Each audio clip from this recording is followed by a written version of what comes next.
Start. Sorry? We have another 3 minutes before we start. It's all on you. Like from my side, it's. Okay, 2 minutes, and then I'll say that we are starting. The live I think stream some started people. now.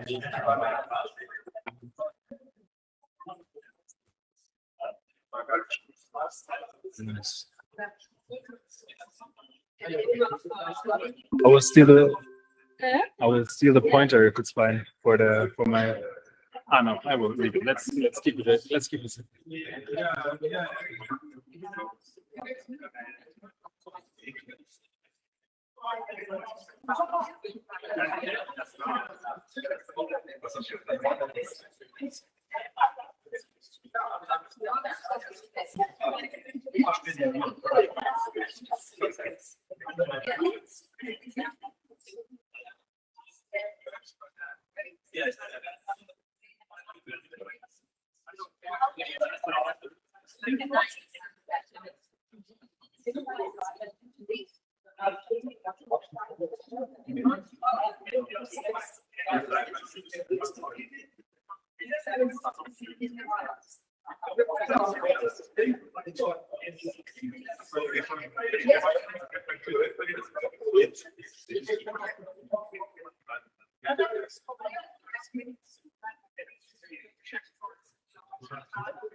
Now I'll ask everyone to.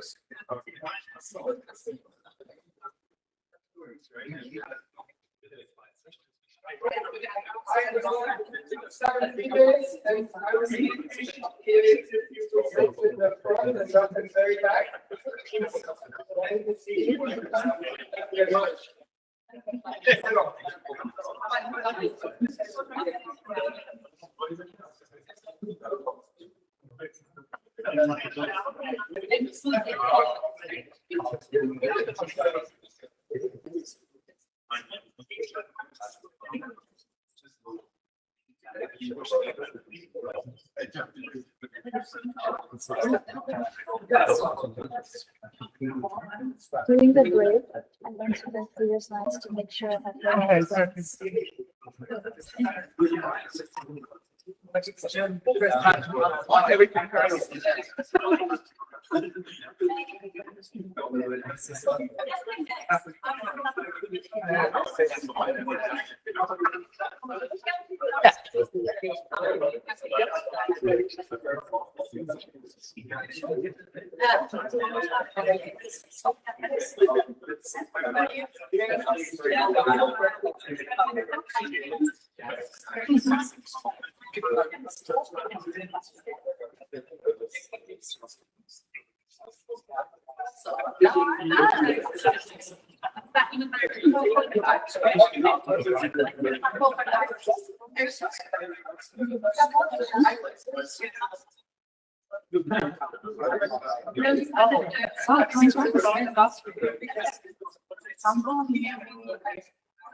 Hello everyone.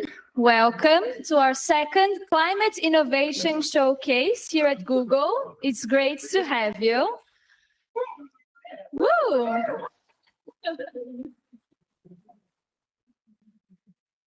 It's great to see some lovely faces. I'm Marina. I'm the program manager at Carbon 13 here in Berlin. And I welcome you and thank you, Google, for hosting us again.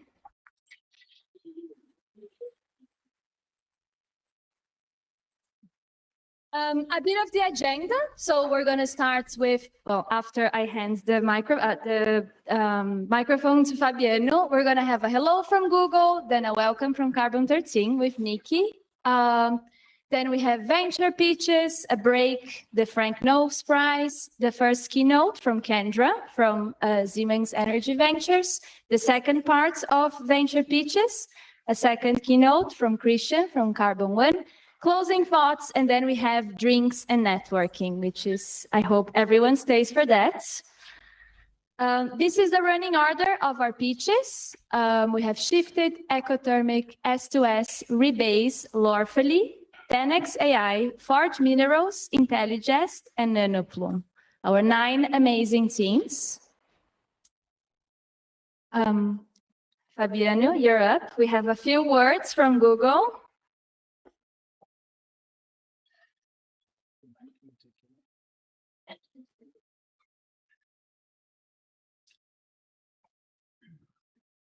Hi, everybody.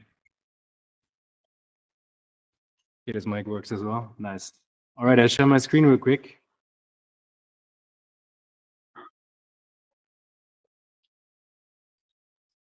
All right.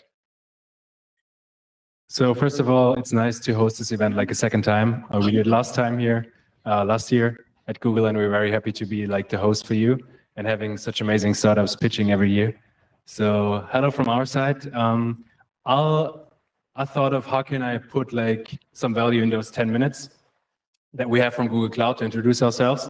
And I was thinking about some slides. I was thinking about basically some slides. But I thought maybe it's more valuable as we have a lot of startups and investors, and as AI is a big buzz since years, to talk about like a use case, how you can use data and AI in your startup. So kind of showing you a demo.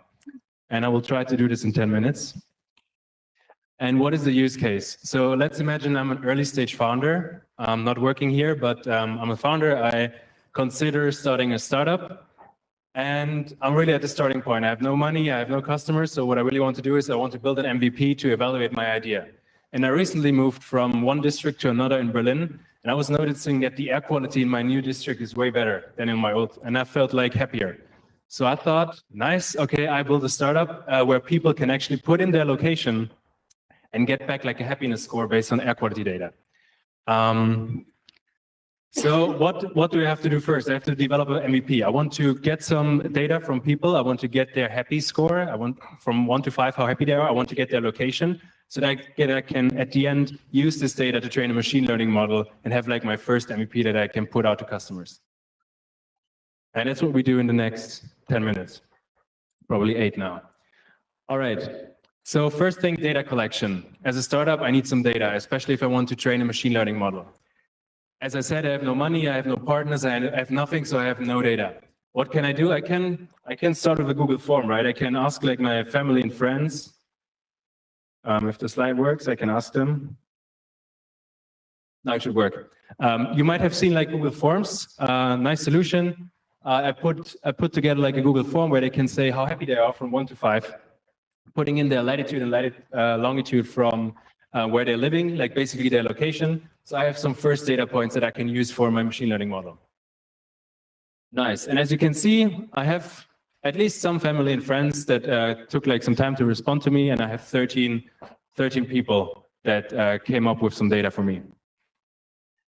Might be not enough for training a machine learning model, right? So let's see what we can do now. First of all, we can view our answers in Google Sheets. As you will see in a second, we will see like a sheet where all the answers are. And I can export this as a CSV file. I won't get into technical depth here. I just want to show you how fast you can get like from raw data to AI insights. So basically, this is our starting point. What do we have to do next? Basically, what we have to do next is to enrich our data. We have happiness score, we have latitude, longitude from people. Now we want the air quality data, right? And Google Cloud, this is something that we offer, for example, environmental APIs, where you as a startup can get some real-time data in terms of air quality, pollen, solar, whatever you need. So we can also talk about this later, but there are some environmental APIs that you can leverage as a startup. So what I'm doing here, and for those who are interested also online and want to get like the code of the demo I'm showing now, I will share this afterwards. But basically, we can skip this all. We don't want to get into code or something. This is boring. So let's just go to the step where we run like a function to get like all the air quality data of the responses that we get before from our friends.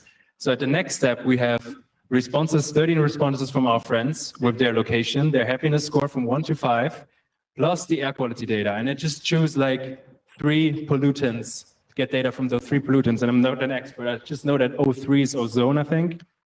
So we get like some metrics regarding the air quality on their location. And this is how it looks at the end. Like this is the data that we have. But still, we have the problem that it's not enough. We only have 13 data points. So we need more data points to train a machine learning model. How can we do this? Me as an early stage founder, as I said, I don't have much resources. So what I want to do is create synthetic data with Gemini, our large language model. And this is also what a lot of startups do, or we see startups doing when they want to evaluate fast a feature they're building, an MVP they're building. Sometimes it's enough to have synthetic data in the first place before having like tons of historical data. So next step, I'm using Gemini, our large language model, to create some synthetic data. And this is the interface where you can do this. You don't need code to do this. You can see there's a prompt. I'm telling the model, okay, you're an assistant that helps me create some synthetic data. It's like a data set. The task is to create it. I also give it like some requirements so that it makes sure that the happiness score is from 1 to 5 and not from 1 to 10 and stuff like that. And at the end, what I want to get out is like some synthetic data that I can then use for machine learning. On the right-hand side, I can choose which model to use. We have several large language models, as you might know, if you have already experimented with Google Cloud. I can also choose in which region I want to run this, like in the EU, for example, in Frankfurt, in a data center in Frankfurt, and then I press play. And what you can see, it generates some responses like new happiness scores, new air quality data that we can then use in the next step. All right, so we're almost there. We have some synthetic data now. We started with some responses from friends and family. We enhanced it. We created some synthetic data so that we have more data points. Next step is we want to put it in a data warehouse where all our data sits. We do this. It's called BigQuery for Google and Google Cloud. And we can do this. This is like, you don't have to understand everything here. It's kind of overwhelming for me as well. But what I want to show you here is that it's quite simple. What we created before was a CSV file, like from Excel, which you can also export from Excel, for example, or from Google Sheets. You import it in this data warehouse, and then you have it there as a table. So you have a table that is called synthetic data. And there we see like our scores, our metrics for the air quality, plus the happiness score. And now we can see like all the data that we created. This is the happiness score. Those are the metrics regarding the air quality. And let's say my SQL is quite bad. Like I can't like do SQL. So what I can do here as well is a nice feature. I can ask how many people are very happy. And it can help me to create like an SQL query. So I can query like my data set and ask who are the people who are happy, and it will understand, okay, happy means happiness score 5 probably. And then it gets me like, okay, 11 people are there. Just to showcase you, you can also do a lot of things without knowing the code. So if you're in a startup, if you're maybe the CEO and you're not very familiar with SQL, for example, you can also use our services to create something with just natural language. All right, time is running, so I have to move fast. Next step is to train a machine learning model. So we have data in our data warehouse. Next step is to actually create machine learning also with SQL, which you can also create with natural language. The cool thing is, at the end, machine learning is very abstract, right? But at the end, it's just this line of code which I use, which you could also generate with natural language to train my machine learning model. The use case I'm showing you here is quite easy, quite simple. You might have like more complicated use cases, but I just want to show you that it's quite easy to train a machine learning model within the data warehouse where all your data sits. And running this code, I will start training the model, and this can take longer, can take less, as I don't have that much data. It takes like a few seconds, or a few seconds, as you see here. And then we get like some details about the model, like some metrics for data scientists here. They can see how the model performs and stuff. And this is like the step to train machine learning model with the data that we gathered before. All right. So we're almost there. We had a Google Forms at the beginning. I had no data. I asked family, friends. We had 13 data points. Nice. We got like the air quality for each data point. Then we used like a large language model to create some synthetic data. Now we have a machine learning model trained on this data. Next step is, because I don't want my customers, my first customers, to go into the Google Cloud Console and query my model. I want to have a nice interface.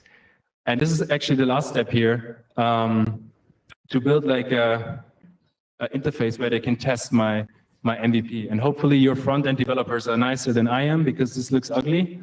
But at the end, this is like the front end to test what I just built.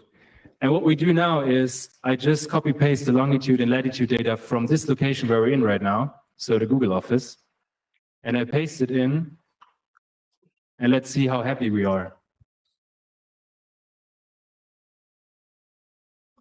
Just copy pasting it. And what I did as well is I don't just get the happiness score, but I also put a large language model, like a machine learning model in between, to transfer this prediction into like a text, which is nice to read for the users. So getting some insights why the happiness score is that low or that high. So at the end, my users don't only not just get like the score, but like some nice natural language. Let's see if that works. I submitted it. Okay. Oh, we're bad.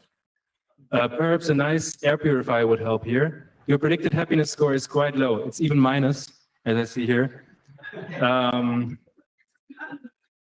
So maybe I did a mistake for training, or it just says that we're like in the middle of Berlin and the air is quite not good. That's true. So yeah, what I wanted to show you with that quick demo is that you can really build like a pipeline on Google Cloud from raw data to AI insights very fast. So you can build like as a startup your POC or your MVP within a few days or even hours. And you can use machine learning or AI along the way to help you doing so. As I did with creating synthetic data, creating some SQL queries. And this is basically what I wanted to show you in the 10 minutes. Thanks for your attention. If you want to get like the notebook with the code, because you can also apply this to several use cases, because mine is quite silly probably, because nobody would use it, my app probably. But if you have like nicer use cases, you can do so by scanning this code, join our green tech communities, our green tech community, and then I will send you over like the link to the notebook. And my last slide, I promise, 2 more QR codes. If you're a startup, we have several programs here at Google Cloud where you can join to get some credits, to get some help, some mentoring from our side, and yeah, feel free to just scan them as well. But that's enough from my side. Thank you very much that you're here. Thank you very much that we can host this nice event. And I hand over to Carbon 13 again.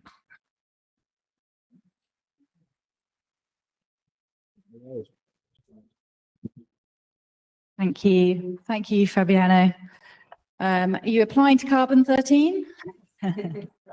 Let's talk about this later. Yeah, very good. I am Nicky. I am the CEO and founder of Carbon 13. And if I could have the Carbon 13 team stand up, just so you know who's in the room today. Obviously, we've got Marina here, Michael, Simon, Jack.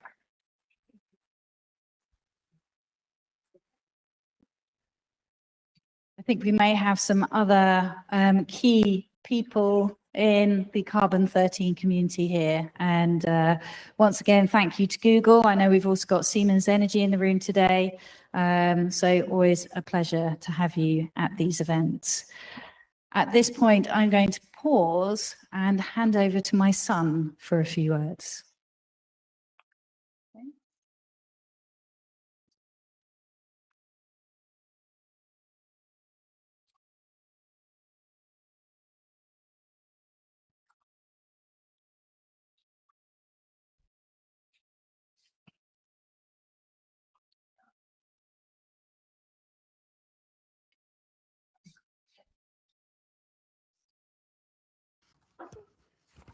Hi, I'm Ralph. I'm 5 years old. Did you know the universe started with a big bang?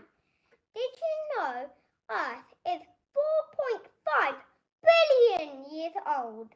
We've been around for a tiny amount of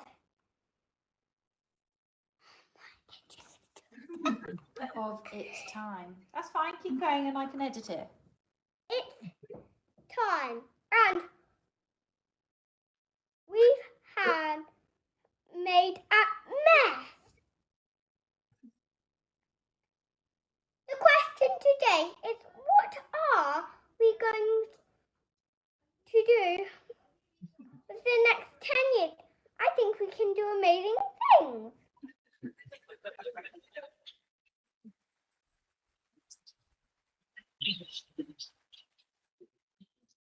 So that was Ralph, and we did come up with the script together, but he was lamenting my poor handwriting in the middle of that. But yeah, it's very interesting looking at things not just from our perspective, but also the next generation's perspective.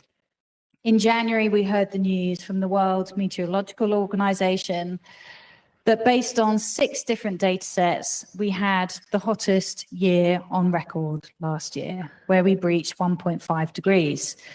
This doesn't mean that we have broken the Paris Agreement, because they are looking for a 1.5 over an averaged over 20 years. So we haven't breached that yet. But nonetheless, I think we can see that the trajectory is going in the wrong direction. So an interesting question is, why don't more people act? And of course, people have now been looking at this problem in quite some detail. One of the reasons is something called the faulty alarm hypothesis, which is where we only tend to act to threats when they are immediate, visible, and fast. And the challenge historically has been that climate change hasn't really ticked those boxes. The second one is the social dilemma, or the bystander theory, where, so if I'm in a fishing community as an example, I absolutely understand that it is in my and everybody else's interest to try and adhere to the fishing quotas. But then I also have an incentive for, if the entire community is adhering to that I somehow find a way to gamify it and exceed my quotas. And that's otherwise known as prisoner's dilemma. The third one is anxiety, and we hear a lot of people talking about climate anxiety. And one of the responses to that is denial. So denial that climate change is happening, denial that I can do anything about it. Sometimes to end up in paralysis or avoidance. And we've also recently seen quite an aggressive contrarian approach, especially by some individuals in the US. And of course, what we have here in this room today is a lot of people who are acting on this issue. One dimension of that is that we recognize with these problems, there actually comes some emerging commercial opportunities. We especially understand that since evaluations of the cost of inaction is greater than how much it will cost to act. In other terms, so there was a study showing that net zero solutions by 2030 will be worth around $12 trillion per year. But this isn't just about numbers. So if we go back to why people don't act, I think the faulty alarm hypothesis, we're increasingly seeing that we are actually experiencing immediate and direct threats. And we will hear today from one of the teams who's had direct experience of the fires in LA. On the social dilemma, the other way of looking at this is from a global commons perspective. And we've just seen a very nice example of data. So as we have an increasing amount of data, it's really helping us to understand where these problems, where emissions come from, and therefore who we should be charging, who literally should bear the cost of these problems. And then the third one is anxiety. And that's why today I hope that some of the stories that you will hear, they don't just create compelling investment opportunities that you can talk about in a professional context, but that you can actually talk about it in a broader context to your family and friends. Because I think these stories are very powerful and show us the art of what is possible. And this really comes from the power of bringing together experienced, talented, motivated individuals, as we've done in Carbon 13. So in Carbon 13, I think we're nearing on training around 1,000 founders. We have 76 ventures in our portfolio, and 2025 looks to be an extremely busy year. So I'm absolutely delighted that you're here to join us today. And so my final words before I hand over to the pitches is, I absolutely agree with Ralph, not on my handwriting, but we can absolutely do amazing things.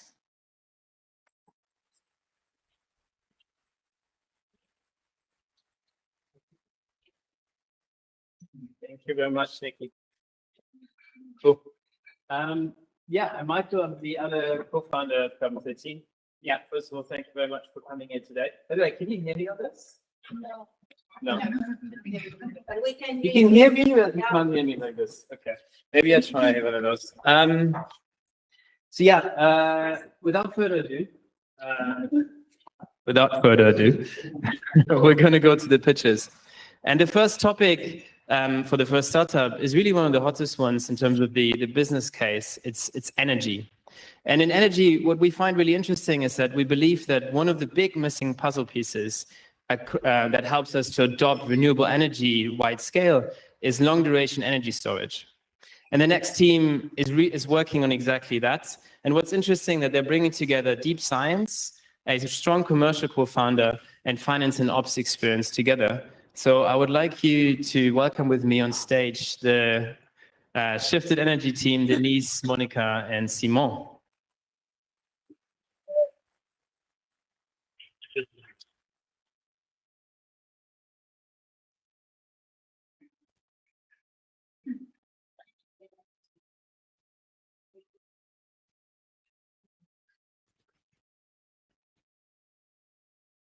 Is it working? Yes? Okay. Well, yeah. Hi, everyone. I want to start with a short story, actually. I'm sure you've all seen this movie, right? Yes? Well, for me, when I was 9 years old and I saw this movie, I became fascinated with time travel. I imagined I could actually go back in time and see those special moments, those specific events when humans were able to change the course of their evolution. For example, the moment when a human went from just watching lightning ignite fire to actually controlling fire for his own needs. Today, we are at a similar turning point with our modern version of fire, electricity. We have unlimited potential with wind and solar, and yet it only sparks electricity from time to time. This is why we created Shifted, a company that redefines how the world stores electricity. Our solution provides electricity that is 2 times cheaper than lithium-ion batteries, can be located anywhere, and does not need any critical materials. Now, you may think that battery energy storage is the magic solution. In reality today, more than 95% of energy storage is fulfilled by pumped hydro. And the reason is super simple. It is by far the cheapest way to store large amounts of electricity. Unfortunately, it requires very specific geography that limits its wide-scale adoption. So at Shifted, we solve that issue by replacing gravity with compressed air. How do we do that? To store electricity, we pump water, not up a hill, like in pumped hydro, but inside a piston, like here, to compress air and then store it in a reservoir. To enable this, we bring 2 specific innovations that set us apart. The first one is a passive 3D printed heat exchanger that we put directly in the compression chamber. What does that enable us? That allows us to make the compression process very simple, very efficient, and most importantly, cost effective. The second are these above ground high pressure reservoirs that we make out of composite materials. That allows us to locate this kind of hardware virtually anywhere. And so right from the start, we build this hardware around smaller modular units that are easily adaptable to any power or energy needs. So cost, modularity, and look at cost, location, and modularity will enable us to grow fast in a stationary storage market that will be worth 350 billion euros by 2035, and with the potential to avoid more than 700 million tons of CO2 per year. We conducted more than 160 interviews with customers and experts and concluded our solution suits two types of customers: wind and solar producers and companies servicing the grid. We have secured 6 LOIs, including 2 from the 2 main French aggregators servicing the national grid. So our goal is to reach commercial scale in 4 years. We'll be soon raising a pre-seed round to finance our phase 1. It aims to file patents, demonstrate our heat exchanger, and conclude key partnerships. We are in advanced discussion with a world-leading lab to develop and test our technology. Our team combines more than 60 years of relevant experience. I'm a mechanical engineer with an MBA. I have led industrial projects and scaled businesses from large corporations to a nuclear fusion startup. Monica managed R&D and marketing efforts to design innovative products that increased market share by 74%. And Denis holds a PhD in physics from Princeton. He has built some of the most complex scientific instruments on the planet. So that wasn't really the whole story. That was the short part of the story. And we're excited to tell you more about it. So please do come talk to us. But don't wait too long. We have not invented a time machine yet. Thanks a lot. Thank you.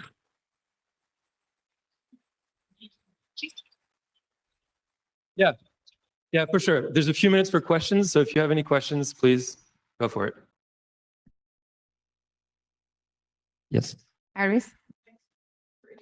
I was wondering if you could comment a little bit on the techno-economics.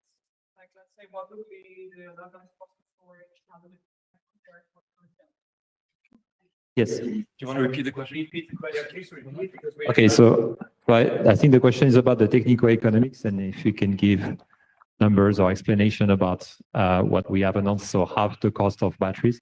So there is one measure, there are many factors which influence the LCOE. One is the discharge duration. And so we start to outcompete batteries for 4 hours and more. And what I explained with the half the cost is for 8 hours discharge duration.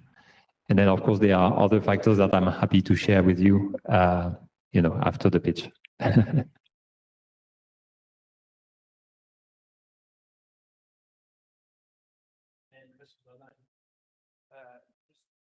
Yeah, there's a couple coming through.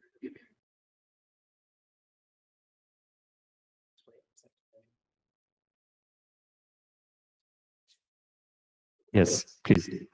how do you turn it back into electricity? Is that Yeah. So in 4 minutes, we focused on the compression process, and the answer is easy. Actually, the expansion process is quite the same.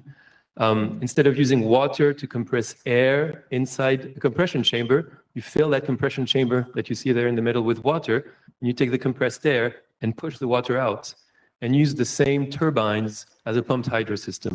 So that's why we're really similar to a pumped hydro, and we replace the potential energy of gravity with the potential energy of compressed air. But really, the system is reversible by using that system. Does that explain it? Awesome.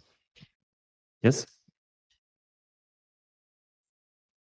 I think in pumped hydro, you have a 66% efficiency rate, I think, right? Higher than this. No, a pumped hydro system today, the round trip efficiency of a pumped hydro system is between 70 and 85%. depending on the details. Okay, and with your system? And so for this system, we're targeting 60%, which is a realistic round-trip efficiency. And part of the reason it's harder to reach those same exact 85% round-trip efficiency as a pumped hydro is that you have to deal with the heat. As you compress a gas and expand a gas, you create heat, and dealing with the heat makes it less efficient. That being said, that is why this particular innovation enables us to reach those 60%. So it's really a question of cost and efficiency of balancing the two. But the LCOE takes into account this efficiency. And why involve water? Why not go run a compressor that compresses air and vice versa? Yeah, I think. Can I answer that? Last question. Yeah, that's a great question. Essentially, it's a question of efficiency, right? Using water enables you to use those special heat exchangers that we've been developing, and it really helps with the heat exchange. Essentially, in compressed air, the key to getting round-trip efficiency is the heat management, right? And so that's why using water is an enabler of that high efficiency. We can talk about it more afterwards. Thanks. Thank you.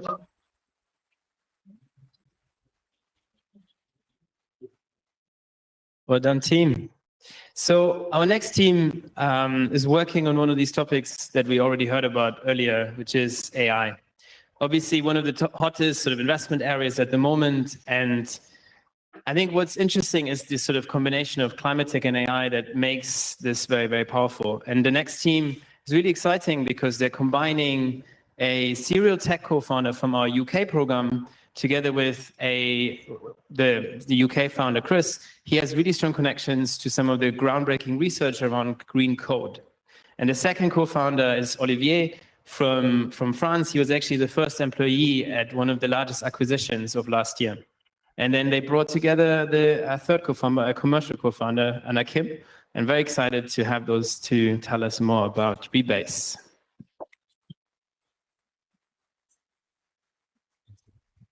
Okay.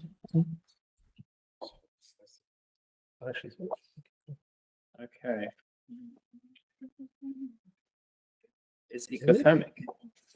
Why? Okay, that is my bad. That was the other direction we had. There we go.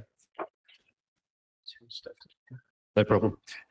Okay, well, thank you, Michael. So we are Chris and Anna Kim, and we'd like to spend the next few minutes telling you about our venture Rebase Green and what we hope to achieve with your support over the next 18 to 24 months. We are looking to decarbonize the IT sector at scale using software quality and performance optimization. But what does that mean? It means we take people's applications, we examine them for energy wastage, and we rewrite them to be more effective and efficient. But why would we want to do that now? Why do we want to tackle the problem of energy wastage in the sector? Well, today, the IT sector has a carbon footprint larger than civil aviation, and I think we can all agree that's pretty bad. It's actually growing really, really fast. And in fact, in 5 years' time, 20% of all global energy will be dedicated to IT systems. That's a real problem, and we need to solve that quickly. Moving on to technical debt, 60 to 80% of all software is considered legacy software, and this often harbors significant technical debt. Technical debt can lead to direct and indirect energy inefficiencies and energy wastage, but it's always been a labor-intensive and costly problem to resolve. That is until today, where AI enables us to deal with some of this effectively, and we'll come back to that later. Moving on to digital transformation. Digital transformation is ramping up in every industry around the world, and many great solutions to the climate emergency are actually based on software. Excuse me, sorry, I've got a bit of a cold today. Are actually based on software, but rebound effects and inefficiencies can cause some of these technologies to become ineffective. So it's really useful to ensure that they're performant from day one. And finally, we've got global regulation. Global regulation is increasing around the world over the next 5 years with substantial penalties for non-compliance. The software industry is really poorly prepared for this. It doesn't have the tools to report ESG data correctly, and it doesn't have the tools to really affect decarbonisation easily. But of course, we can fix this at speed and at scale. AI now enables us to address these problems at pace, and IT and software businesses are ready, and the political will is there to support AI transformative technologies like ours. But how does our solution work? Well, we take a customer's code base and we perform a detailed in-depth analysis of it, followed by a sustainability biased quality assessment. This enables us to build a comprehensive defect list that we pass to a team of specialist green AI agents for resolution. This enables us to level up the application from a quality standpoint and introduce some initial sustainability benefits before moving on to a stress testing phase.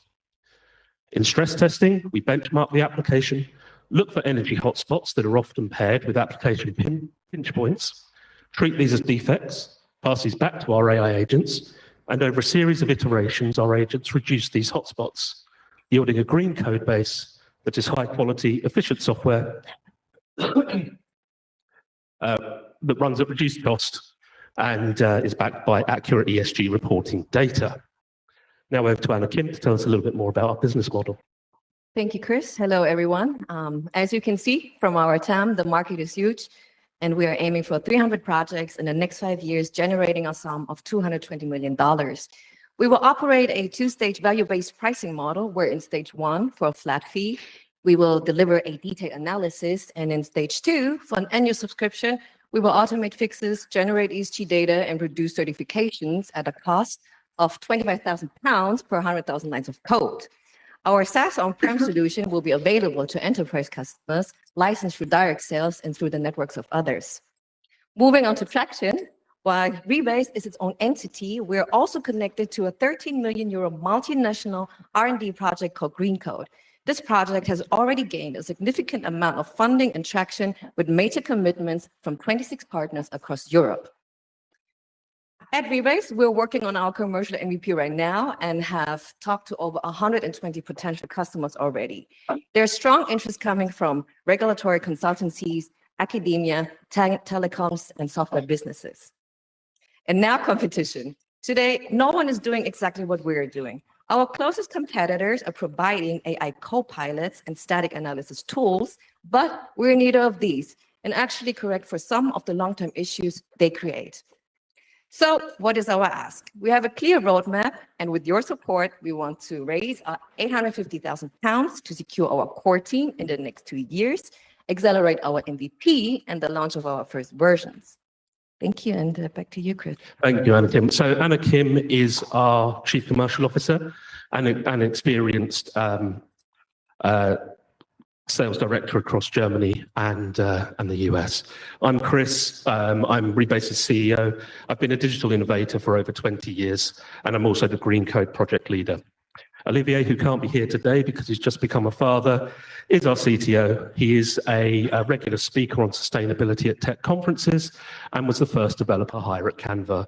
And as a group, we'd love to invite you all to join us on our journey to decarbonize the software industry at scale. And we'd like to invite your questions now and also later in the networking event. Excuse my cold, sorry. Thank you. Thank you. Thank you very much. First question to you guys. Do you have any idea on the cost reductions and the energy reductions that you can achieve with your optimization?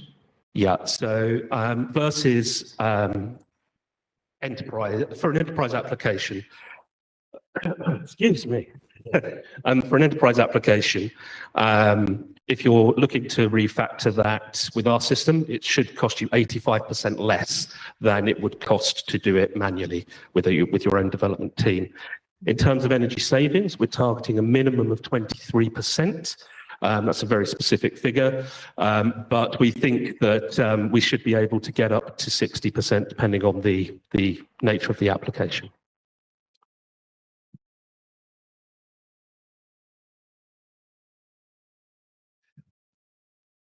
Hi, so on a technical level, on what kind of code bases can you apply your solution?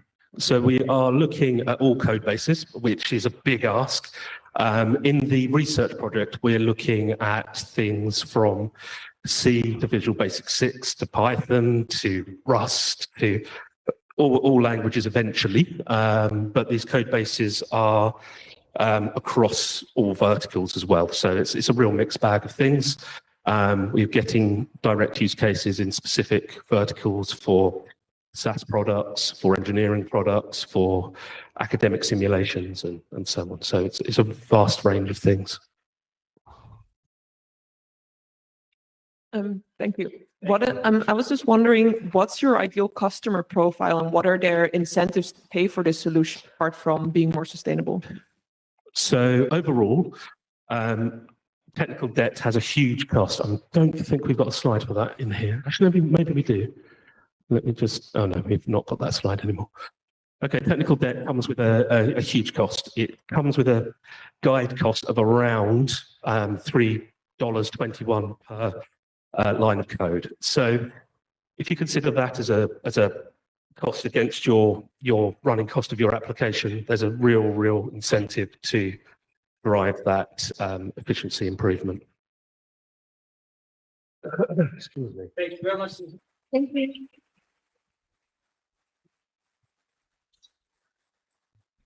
Right, this, can I take the clicker? Sorry. No worries. This is a good example of being thrown in the deep end. It was actually not their turn, and it was my slight mistake. So the next team is working on, almost there. Okay, so the next team is working on this idea that right now, if you look at the home, one of the biggest sources or users of energy is actually heat pumps, or increasingly so. Wouldn't it be amazing if some of that heat and cooling could come without spending any energy? And that's what the next team is working on. It's redefining the sort of revolutionizing indoor thermal comfort by building a passive heating system that can be in combination with heat pumps. And I'm really excited to have Flo and Graham present EcothermiQ for us.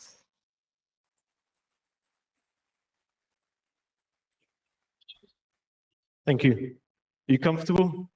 Temperature's okay? Yeah. So what if thermal comfort, indoor thermal comfort, didn't have to cost the earth?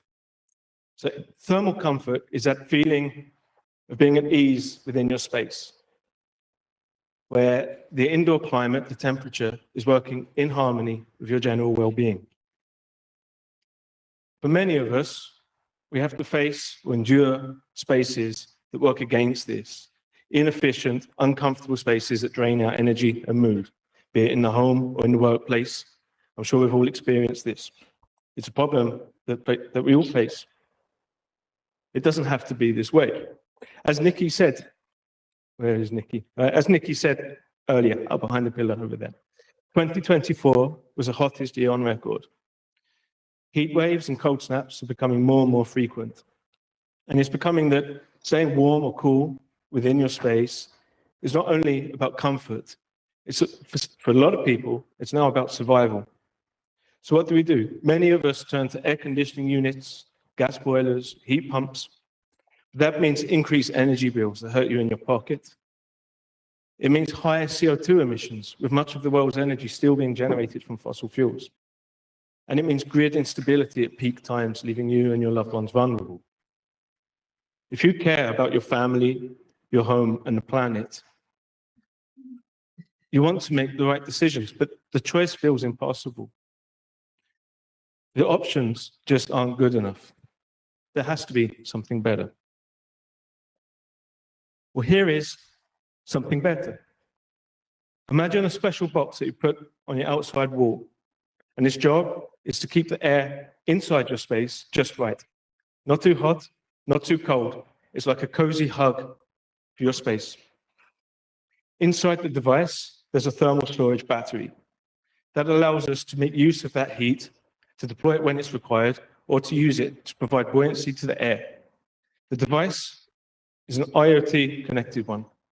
It has sensors and actuators inside that allow us to control that airflow and that buoyancy in over 250 different ways. But what's really cool about it?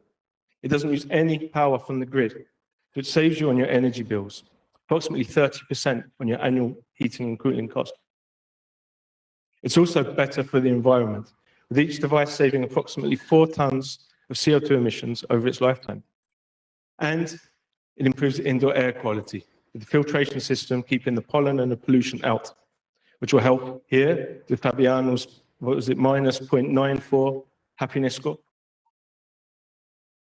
So I'm Graham, the CEO and co-founder of EcothermiQ, and together with Flo, our co-founder and CTO, who has a master's in smart buildings and digital engineering from Bartlett UCL, who's very smart, and supported by a wonderful team of advisors, we're proving that indoor thermal comfort doesn't have to cost the earth. Through extensive customer research, we've discovered that our customers urgently need solutions to balance sustainability and cost efficiency. They want low carbon, energy efficient solutions that are easy to install and are scalable to projects of any size. Compliance with regulations, including the EU's revised Energy Performance in Buildings Directive, is essential criteria. And all of this is exactly what we've designed EcothermiQ to deliver. Our beachhead market, worth 2 billion euros of early adopters in the EU and UK, will be serviced by devices manufactured under the EcothermiQ brand by production partners. Direct sales with established market presence, or product leasing, or as we call it, thermal comfort as a service, will offer recurring revenue opportunities, as will the hyperlocal climate and air quality data collected by the devices. And license agreements with key strategic partners will fuel future expansion. We've already made some great progress early on. So we have preliminary digital simulations complete. We have a working small-scale proof of concept prototype that's been tested, and it does what it's supposed to do. We have letters of intent from customers within our beachhead market, and we're already in discussion regarding licensing of our IP rights for key strategic partner. And now with the investment from Carbon 13, as well as our recently awarded grant funding from the EU, we'll further develop our technology ready for a first pilot towards the end of this year.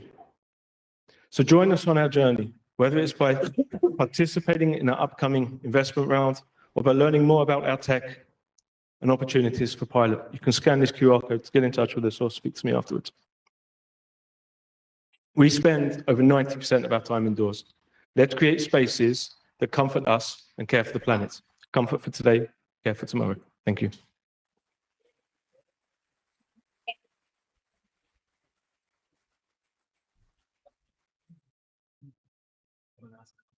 Yes, anyone have some questions?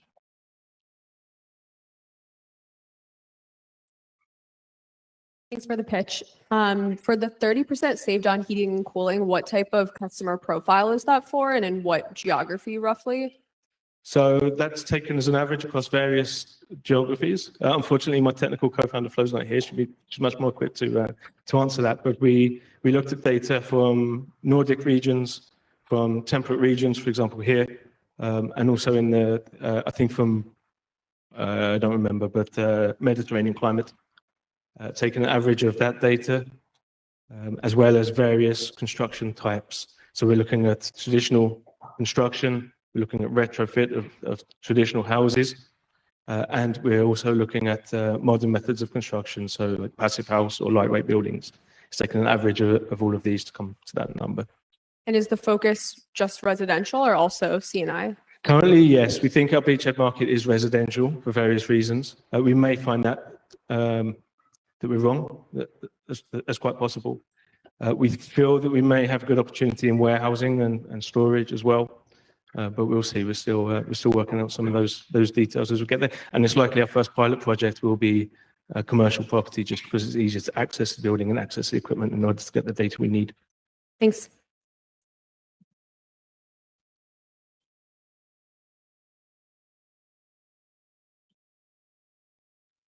I'm very sorry. I have to admit I haven't fully understood how the system works. So the wall needs additional external wall insulation plus the box on the inside? No. So the box will provide some insulation. So the box itself contains sustainable materials to provide insulation to the property, to the building. So The building should be a performant building to maximize the benefit, but it doesn't necessarily need to be so. It can improve a poorly insulated building as well as it can improve a well insulated. Can you elaborate again how it works exactly? How it saves 30% of? Yes, that is a great question. And on the stage here, I cannot because we are preparing to file a patent. So we need to be a little bit careful on that, but I'm happy to speak with you separately afterwards to speak to you more about that. Thank you very much. Right.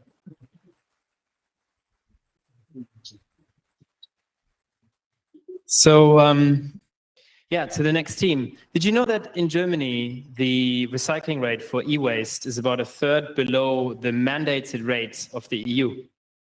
What I find amazing is that a lot of these products actually have really valuable materials in there. And if we just allocated those products to the right recycler, we would get them out. So it's really an allocation problem.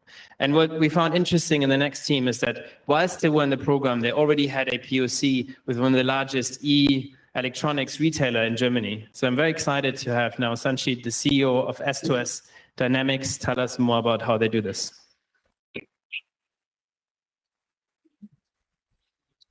Thank you, Michael. Yeah, I think the last time I was here, I was also speaking about circular electronics. I think it's the right thing to be. Good afternoon, I'm Sanchit, and we at S2S building the digital backbone for circular electronics. But let me start with a question. How many electronic devices did you buy or discard last year? Now, take a moment and think about all the unused devices you got at home, sitting in your drawer somewhere. Now imagine that some drawers are bigger than the others, right? Think of that at a global scale. Last year alone, 62 million metric ton of e-waste generated globally, which is exceeding the weight of Great Wall of China. But what's shocking though, is only 20% of which is formally collected, documented, and recycled. The rest ends up at landfill. When it comes to climate change, energy is only half of the picture. The rest of the emission savings will come from circular economy in order to reach our targets. Thankfully, though, we'll be seeing some regulations supporting that transition, but we need more than policies. We need action. But here's a challenge. When it comes to being circular, everybody has to be on the board. And right now, two of the key stakeholders are working in silos. The producers, which are the manufacturers or the brands of electronic devices, when they put their devices in the market, they lose track of them at end of life. They have no way to find out, but they are obliged to know by regulation. But what they're more interested in, getting their own materials back to them to use for second life or remanufacturing purposes. Recyclers, on the other hand, wants to work more in a closed loop solutions in order to increase their value, so doing less shredding, but they lack data to do so. What that leads to is simply having no data, no transparency, no accountability. And we are here to fix it. Introducing Swarm, our smart waste management platform that bridges this gap seamlessly to connect the stakeholders and close the loop effectively. Our platform helps recirculating the valuable materials in order to also bring them within the economy. And everything on top is being backed by a data-driven insight, so in order to track and prove circularity credits. What that means is that we'll have more optimized recycling, of course, less emissions because we will avoiding them going to landfill anyway. And in terms of huge cost reduction, in the OpEx, procurement, and also compliance for our customers. Here's how we do it. We have first pillar, which is a product bus for our producers.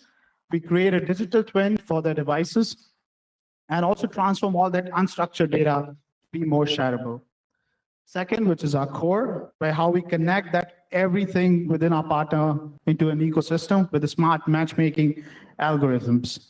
Third, everything is bundled up with a reporting workflow so your KPIs can be tracked. Now, the combination of these three is what solves the disconnect. And we onboard our customers with an easy API integration. Our business model is simple. It's a B2B SaaS with a recurring licensing fee, and we take a one-time customization cost. And additionally, we also take commission rate from recyclers, so that also bundles up everything. Our beachhead market is Germany, which is highly regulated, which is good for our solutions, but the potential is global. Emerging markets like India shows great potential in order to capitalize because that's where the landfills are. And with our approach, we can create significant impact when it comes to reducing emissions at scale. We are not alone, but we are unique. In order how we differentiate from our competitors is in order to bring the circular models to create a win-win situation. And that's what differentiates us from a traditional waste management companies. In very short time, we've gone some strong traction where we, as Michael mentioned, partnered up with Germany's largest coffee machine manufacturer and leading recycler. We started a pilot project in Germany with an aim to digitalize, track, and recollect a lot of the components back from the coffee machines. During this time, we also built our MVP, where we tested and validated that approach of the whole pilot, so we can generate actually the proof and the certificates for it. And what that lead to is actually getting a paid pilot project, which will be starting soon in order to process over 2,000 machines. And this is something just to start with. And we'll be having some strong discussions. Our pipeline is growing and something that we are also getting started. So, of course, that's only been possible with a team behind the vision. I've built and led tech products within startups and scale-ups, and over last years also helping waste management companies to scale in Europe. Soumya is a serial entrepreneur with scaling startups in deep tech and with a strong expertise in industrial IoT and supply chain. Arjun complements that with an experience in sales and marketing, also being a serial entrepreneur with a rooftop venture, who has a very good reason for not to be here today. He's becoming father, so we'll excuse that. But we are a sort of a team who likes to get our hands dirty, to be on the ground. And you'll see some of the glimpses for us visiting our partner facilities in Germany, in India, and also of our pilot project. Of course, I'd like to take the opportunity to also invite you to join us. We'll be starting our pre-seed round. Happy to discuss all the details later, but this is also to grow our team, to launch the product, to be in the market entry, and of course, scale it through other markets as well. And like I said, happy to discuss that in detail. Yeah, with that note, thank you so much for your time. Please follow us on LinkedIn, and we are Dynamics, building digital backbone for circular electronics. Thank you so much.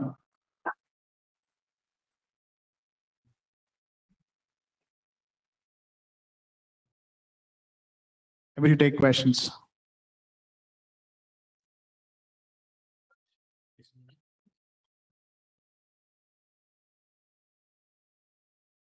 Hi, thanks a lot for the pitch. My question would be, how exactly do you find back the components on the side of the recyclers? Do you have like computer vision systems on site, or how's the data transferred where the coffee machine actually ended up? Yes, so first we also got a lot of this bill of material. So speaking just from the pilot, where we actually identified what are the components and what are the component that is interested to get it back from the recycling. And we did that throughout the MVP that we built. So of course, it's a lot of AI driven there in order to structure that. And we do have some vision technology as well that we use as a recycling facility to automate that, because still a lot of things are manual.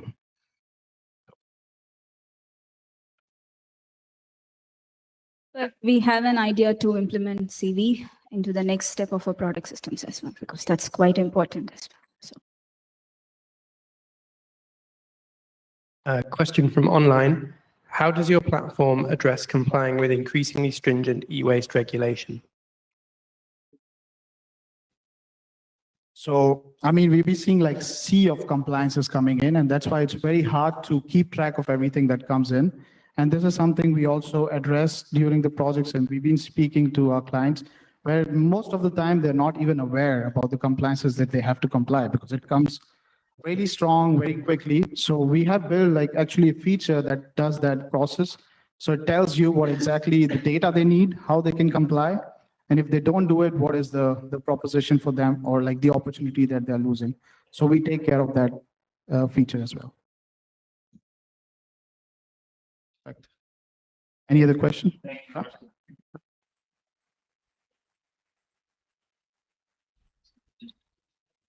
All right. This is going to be the last team before the break. And yeah, if you don't know Carbon 13 so well, like one of our secret sources is using entrepreneurs in residence, so serial entrepreneurs, to work with our teams on a bi-weekly basis.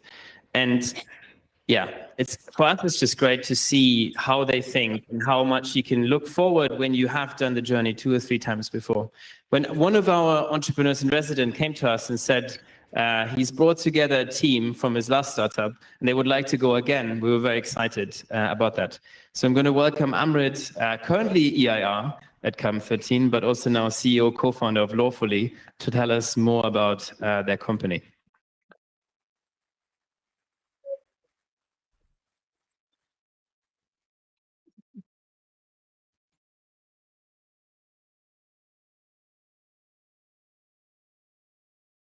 Right slides up. Sorry. Okay, cool. Hi, everyone. I'm Amrit, CEO and co-founder of Lorefully, and we're all about individual knowledge capture to help drive collective progress. So I'm no relationship counselor, but I can say for sure that this manual has caused the breakdown of many a beautiful relationship. Have you ever tried building a piece of IKEA furniture with your partner and realized that one of you likes to follow the instructions and the other likes to be more of a free thinker? This can only end badly. I call this IKEA syndrome. Of course, what I'm talking about is communication. If we go back to the Stone Age, we would have been sat around a campfire telling each other stories. This is where safety is. This is where food is. This is where danger is. And that it was one mode of communication, and that's how we communicated and stored our knowledge. In the last 50 years, there has been an explosion in the modes of communication with the advent of the internet and with social media. Now it's so difficult to find a piece of information when we're really looking for it. And this is particularly a challenge in the renewable sector because we are going through a period of great transition. In order to achieve net zero by 2050, we need to create 26 million new workers by 2030. And 20% of the current workforce are due to retire by 2030, taking a lot of wisdom with them. So how can we expect the next generation of workers to be able to do what they need to do if the knowledge to do it is lost and they have to keep relearning the same thing over and over again? And there are three different types of information. You have unstructured, undocumented information. These are things like your face-to-face meetings, your water cooler chat, moments which are lost forever to the river of time, except for what remains in the memory. Then you have your unstructured and documented data. This is your text messages, your emails. It has lots of useful information, but so difficult to find when you're in that crucial moment. And finally, the structured and documented data. This is your handbooks, your manuals, your guides, the information that you really need to do the job properly. And what we're interested in is how do we get this information and make it accessible so that when you're on top of a wind turbine, you can find that crucial bit of information properly without needing to take a whole library with you.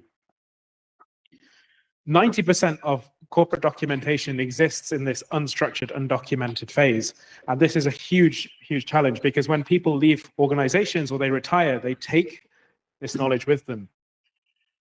And this is something I experienced firsthand. So in my previous startup, I started my career with a PhD in chemical engineering and then started a company in the battery space where we were looking at making batteries more recyclable.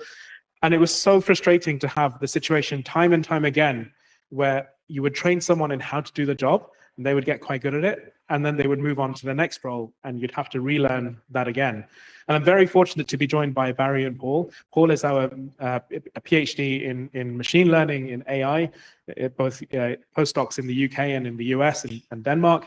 And Barry is operational master who has made things work, takes my ideas and turns them into concepts. And so we worked together previously in our startup really well together and wanted to do this again to create Lorefully, which is all about capturing and giving organizations a fully accessible way to organize and distribute irreplaceable knowledge to workers instantly.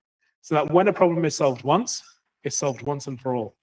And the way we do this is by taking this information that exists, this data, this knowledge in hard to reach places, blending it together with corporate guidance and documents, and making it available through a messenger style app so that people can just ask the question they need and get the answer rather than having to search through libraries of documents to find the correct answer. And we've seen this already have an impact. So in one of our pilots, we're working with a global service team where we showed we were able to save between 15 minutes and 2 hours per day of wasted time per technical query. And this translates to a saving of between 8 million and 30 million pounds per year for this particular organization. It's not just one organization though, so we've secured many pilots now, and we have confirmed our problem market fit, working and in conversation with some really large organizations. And we are now in the phase of product development and testing with early adopter customers. And I'm really pleased to say over the weekend, we managed to secure our very first paying early adopter customers as well. So yeah, we're testing the pricing, and it's looking like somewhere between 15 and 75 pounds per user. And we're on track to secure our 10 early adopter customers very quickly. We're not the only ones in the AI space. There's lots of work going on, obviously, with commercial large language models and things like AI note takers. We are built from the ground up for renewable technologies to make it easy for people to do their jobs and to make it easy to source information from wider communities and know what information is there as well. The market is really big. So global renewables market is worth 1.2 trillion. AI in renewables is worth 12 billion. And frontline workers who are installing, maintaining devices in the field, 456 million. And that translates into a serviceable attainable carbon offset of 12.6 million tons of CO2, which is through the acceleration of adoption and maintenance of renewable technology devices. So we are just closing our pre-seed round at the moment. We still have 100K left. So if people are interested in that, please do come. We've already raised 350,000, and we're launching a seed round later this year as we scale the traction that we see. And I'll leave it with this. So I asked our app, Lorefully, is it a good idea to invest in us? And I'm pleased to say that it said it's a fantastic idea. So with that, please do join us, and let's eradicate IKEA syndrome forever.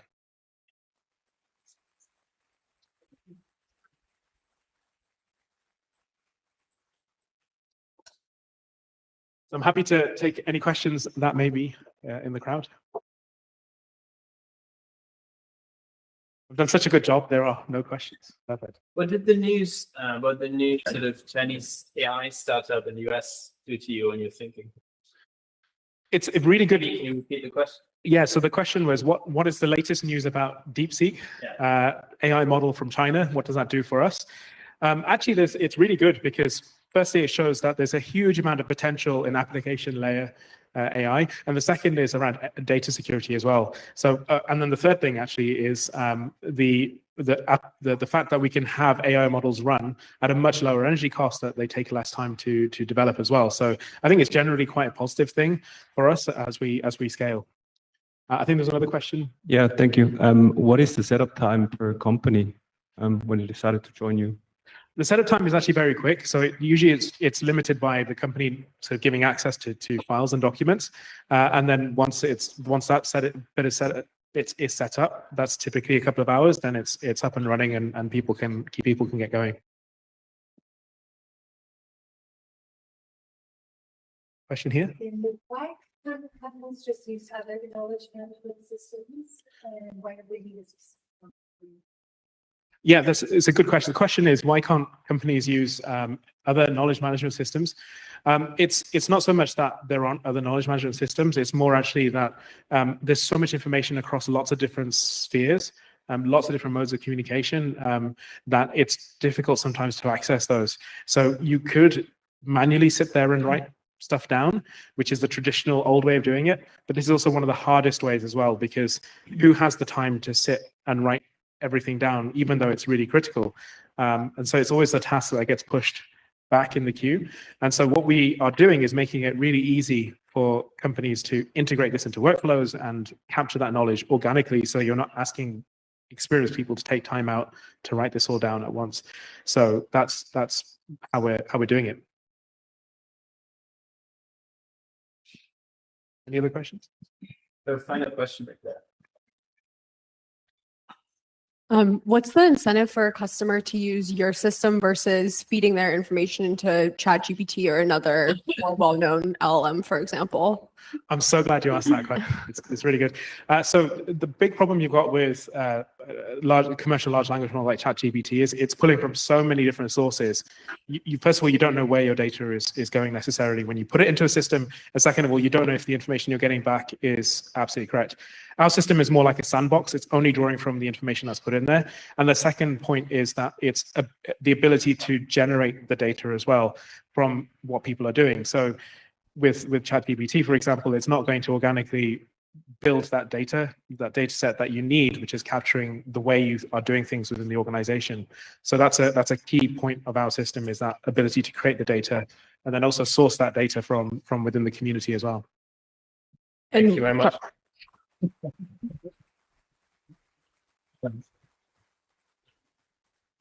I need to keep us a bit on time.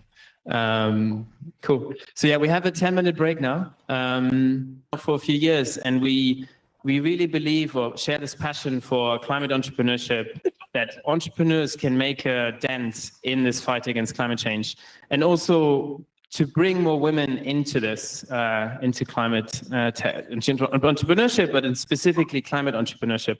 And that's why we started the Siemens Energy Carbon 13 female founder bursary, now for the second year running. And very excited to have Kendra tell us a bit more about her views. Thank you so much.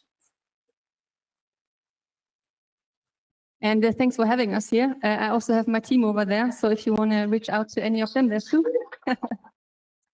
Because we take this very seriously, and I'll talk about why, and I'm a little bit worried I'll slip over here, so I'll try to stay away from this one. But yeah, I just want to start with an introduction that I think all of you will be 1000% aware of. But this is our home. This is our planet Earth.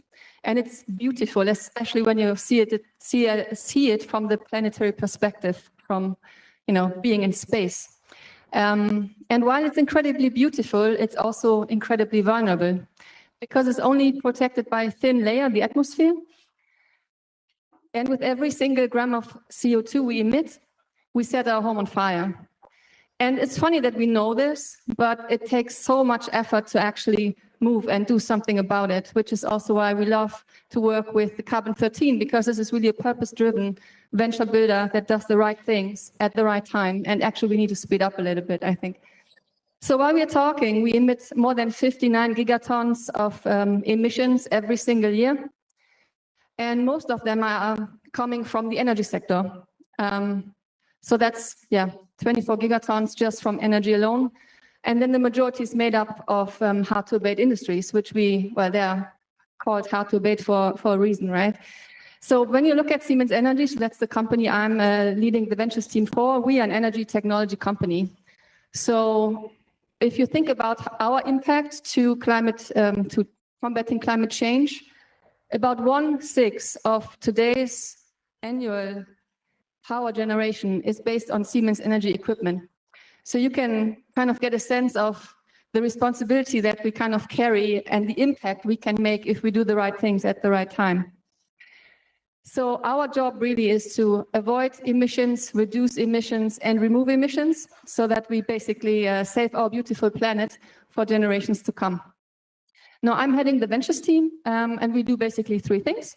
We do venture building, we do venture clienting, and we do venture capital. So we build, pilot, and invest into startups.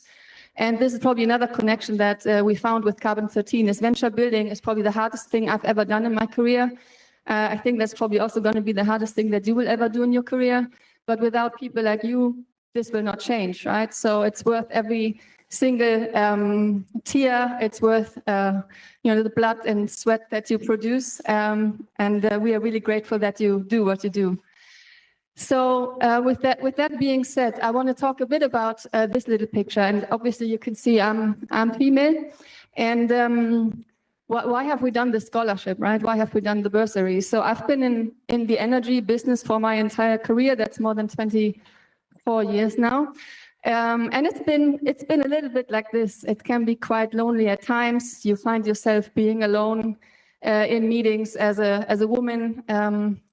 And that's okay, but it doesn't make a very diverse conversation. It doesn't make diverse decisions, and it probably also then doesn't result in the best decisions overall that are being taken. And when I moved into venture capital 5 years ago, or into corporate venturing for that matter, I found the same thing. So before I was in wind power, then I was in venture capital, and we all know probably that only 2% of venture capital actually goes into women-led startups. That's 2%, yeah? So that's not a lot. It's just not enough. So the second thing I learned when we talked to women that are building companies and also to investors, both male and female, is trying to understand why is that actually and what can we do about it. So there was a lot of talk, of course, about women need more financing. Okay, that kind of was clear from the numbers, but what else is needed? And what we found is that there's a lot about mentorship, networking, role modeling, putting the women that actually build businesses into the spotlight and make sure they get seen and heard so that others also feel inspired. So this is really why we put together with Carbon 13 the female scholarship. And that has basically 3 elements. So it does come with the financial support. It does come with mentoring from our Siemens Energy business leaders to the founders in that stage of the program. And that obviously, as a third point, opens up a whole network that we can offer as Siemens Energy to help support those founders, those companies to accelerate their business building. And that's really what excites me as a person. It's what excites us as a company. And this is really what we stand behind and want to do more of, because really, gender diversity is no coincidence. The things we do every day will make the difference. We have to act with intention. So here, what we are hoping for with every single scholarship that we do provide, and with actually every single business that's been built in this program, we want to make those dents, right? So let's just make more dents so that we help save our planet from being burned. Thank you.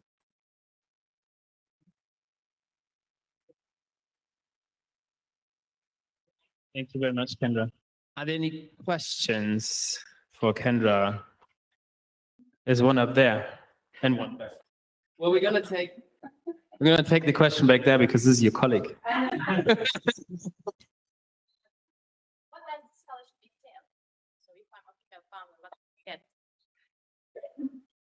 Yeah, so what do you get basically is financial support for, I think, the second phase of the program. And there's obviously an application process that sits before that. And this is really to help alleviate some challenges that avoids women go into entrepreneurial route in the first place, right? Because I think that's the key thing. And I know we talk about entrepreneurship, and this is always a risky game. But what if we can take some of the risk away and offer women the opportunity to be less worried about how do I actually have an income while I do that, and really step into the entrepreneurial route. So that there is a certain amount of money that we'll provide for a certain amount of time to give you that space to figure out, do you actually work on stuff that can move the needle, and will you get then further investment? What we'll also do is matchmake you with the Siemens Energy leader. In the first cohort, we've actually only had female leaders from our side. So that was, I think, also good because it kind of sends a signal. There are strong women all over the world in many, many different jobs that can help each other. And the more we connect those women, they can also help lift each other up. And just to be frank, I know there's many allies also in this room. I don't want to disrespect that at all. I think it's super important that you keep being an ally, but we also have to intentionally move the female needle. And I mean, that third thing, which kind of is the door opener to Siemens Energy as a corporate through your mentor, is probably also the third thing that you'll get. And that I think also has proven in the first cohort that there's more out of that relationship than the mentoring, which already I think was quite a good mechanism to help understand how can we also work together, what are the typical questions that come when a corporate wants to work with a small startup and so on. But also, I mean, this is the second time we do it. Whatever we can do better, we would like to learn and lift it up. So feedback obviously is also what we live for. Thank you very much. I think there's one more bit, which is like we looked at the data of who's dropping out in the program, and we just saw that women are disproportionately higher in dropping out. And I think partially when we do exit interviews, it's sort of, if as a couple you might have not much money and you have to look at it. It's when the push comes to shove, it might be the woman dropping out of this kind of project earlier because of the salary of the other person. So that's why we thought, okay, this is something we can fix with a little bit of financial support. And then the other bit is obviously mentorship and not feeling alone and not feeling sort of by yourself like this. Cool. So our next team it's a really interesting AI SaaS platform that works at the intersection of climate tech, prop tech, and insurtech. And you'll hear that it's a very, very sort of topical thing right now. But also for us, what was really interesting is that this team, Arun and Elise, they were so incredibly systematic in the way they built their startup that we were, from the first minutes, were very, very convinced that they would build something very meaningful. So I'm very excited to have Elise, the CEO and co-founder of Tenax AI, tell us more about what they do.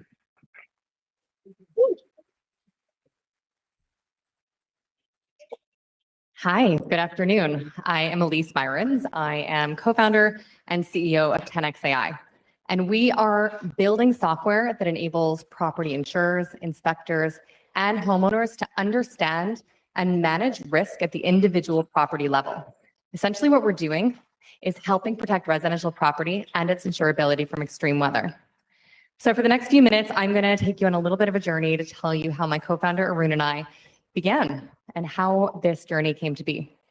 To begin, we became totally obsessed with this problem, which is that hundreds of millions of residential properties are at extreme risk of damage from extreme weather. I'm talking about things like flood, storms, hail, and wildfire.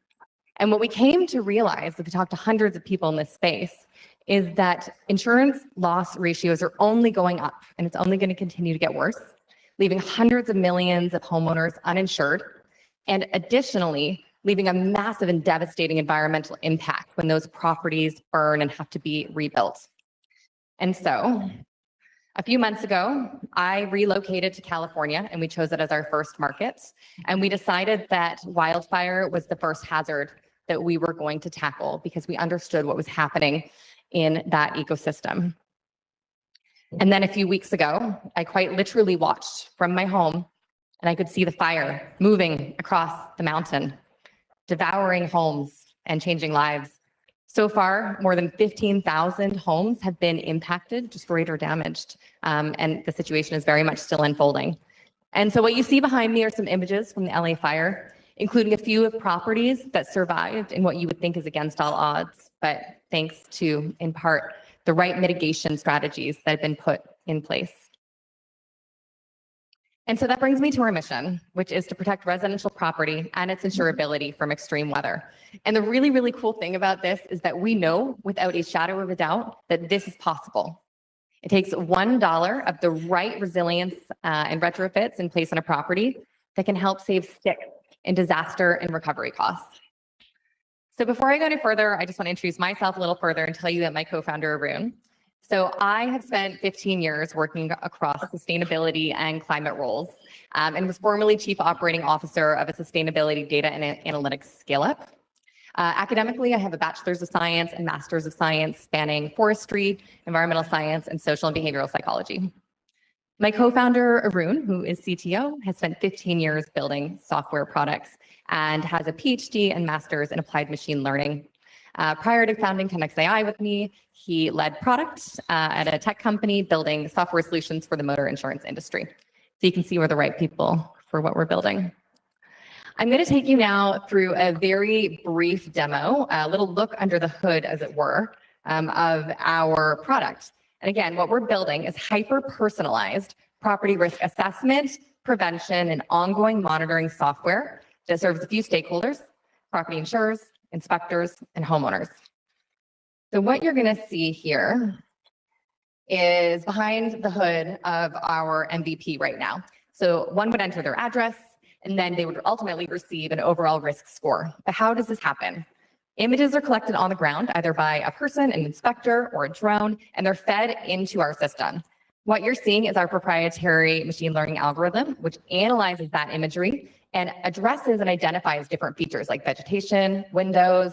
You can see here a little bit more behind the scenes, It's identifying structural and defensible space characteristics, like window type or vent screen type. This is a really critical one. If your vent holes are too large, embers from a nearby fire can fly inside and homes will actually burn from the inside, which is actually very common and has happened a lot in LA.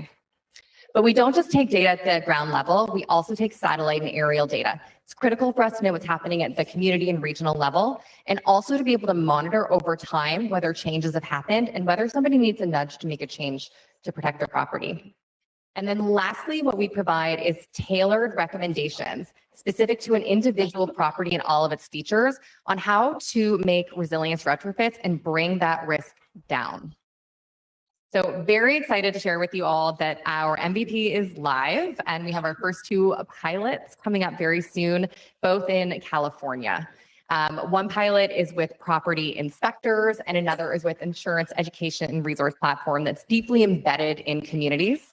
And we also have some very exciting conversations going on with a few insurers, some of the really big ones, and also some specialty ones that are either single hazard or high risk hazard focused. Our market is massive. We are beginning in California, so let me just ground the numbers here for you.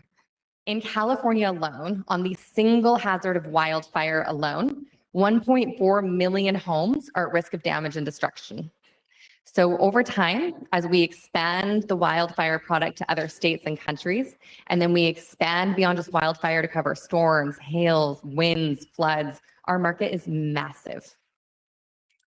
We are B2B2C, so we're going via other providers that service the customers and homeowners directly. Insurers are our large ticket customers that we are going to be servicing. As is very common in our space, we'll be looking to white label our product or place it inside their product marketplace, and then they push it to their customers. Our pricing is done on annual licensing basis, ranging from 60,000 US to 1.1 million US, tiered based on usage, and that usage is geographic area or number of properties. We are also discovering other customer segments, which we're able to service even earlier. So that is property inspectors, public and private. We're seeing interest from HOAs, homeowners associations, local counties, and adjacent data providers. So with that, our pre-seed round is open. We do still have some space. Would love to talk to people that are interested in partnering. The reality at the end of the day is that these types of events that you saw in the photos are going to happen. It is unavoidable at this stage. And what we have to do is we have to prepare better. And that's what we're doing. And would love you to join the journey with us. Thank you.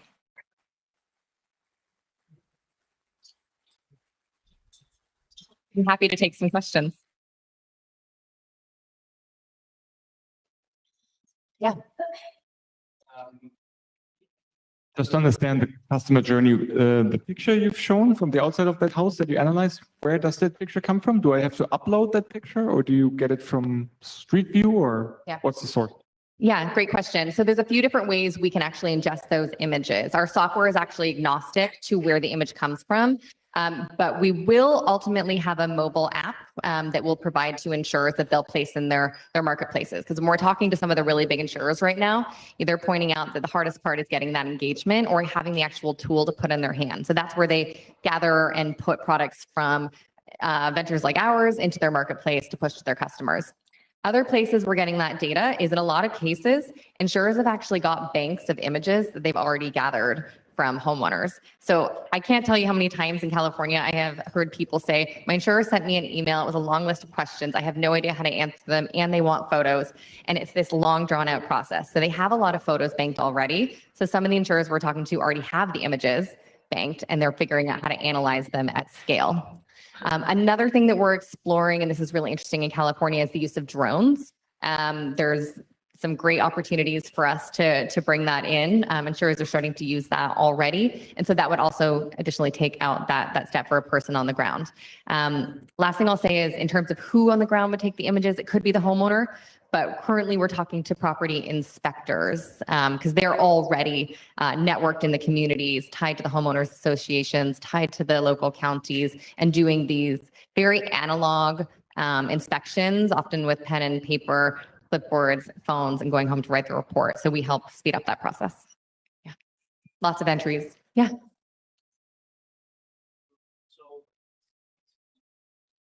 Yeah, thanks for your presentation. So let's take example of the LA wildfire case. A lot of the insurers were declining the claims because saying as an act of God. So how does that solution fit into when you navigate when such situations happen? So for insurers' perspective and also from people who are getting affected, does that platform takes care of that as well, or? Yeah, I can definitely talk about the LA wildfire situation. So a few things happening, a lot of it unfolding very quickly. And the figures right now on the size of the losses are starting to come out. Probably by this time next week, we'll know a lot more about the actual size of the insurable loss that insurers are looking at in the state. But what we do know is that there are certainly people, as you referenced, who lost their insurance recently and are saying, you know, what to do. The insurance commissioner in California is absolutely incredible. He's been working really hard with the insurers for a number of years, and he negotiated a deal a couple of years ago, which would enable the insurers to start to use better forward-looking models. And in exchange, they would aim to stay in the state, continue to insure, or for those that have started to make an exit, they would start to come back into the state to insure people.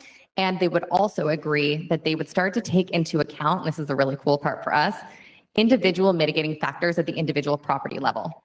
And so at the state level, there's actually a guidance that's been created for, you know, if you replace your roof and you go, you know, from a highly flammable material to something that's less flammable or Class A roof, the recommended discount is X percentage of your premium. So that's the direction that the state is actually going when it comes to these mitigating factors.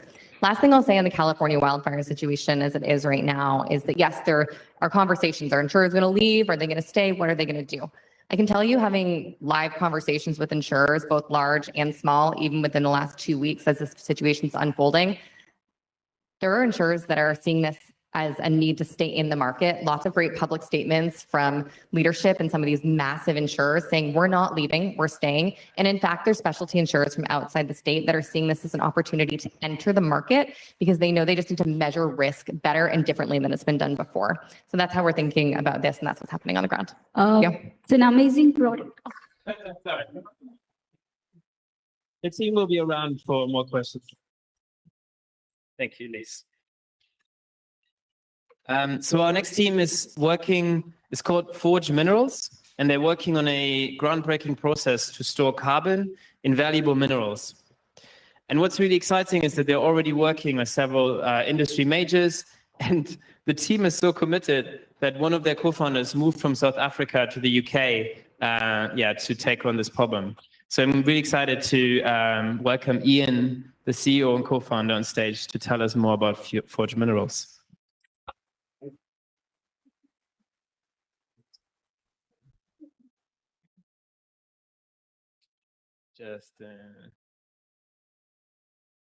Hi, I'm Ian. I'm CEO of Forge Minerals, and we're setting out to transform the mineral supply chain. And the main mineral we have an issue with is carbonates. Carbonates are all around us right now. They are a geological store of CO2, and they're mined and put into products like cement, like the paint on the walls, like plastic, glass, and even in pharmaceuticals like the antacids that some of you may take. The market is really significant, around $60 billion, and it's expected to grow at a very high rate to around $100 billion in about 10 years. Much of the CO2 that had been stored for geological time in carbonates is released during the processing and manufacturing of those products. So our solution is to make synthetic carbonates that are chemically identical to traditionally mined carbonates that can be put into those same processes. And we do that using atmospheric CO2. So we take natural reactive materials that react very strongly with CO2, and we put them with atmospheric CO2 in a reactor, and that's where the magic happens. That's our particular process that we've developed. And we've optimized that process to produce high quality, high purity minerals that are really valuable at the moment in the market.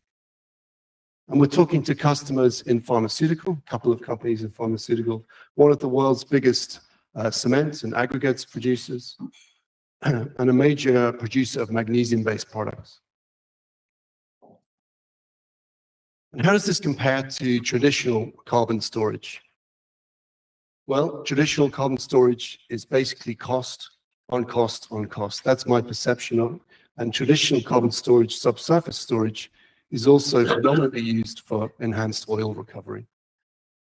So comparing that kind of cost structure against what we're doing, we're storing atmospheric CO2, which is currently wasted. It's very high purity from things like biomethane upgrading. And we're creating valuable minerals with that CO2 that are really useful and valuable to our end customers that reduce their Scope 1 and their Scope 3 emissions.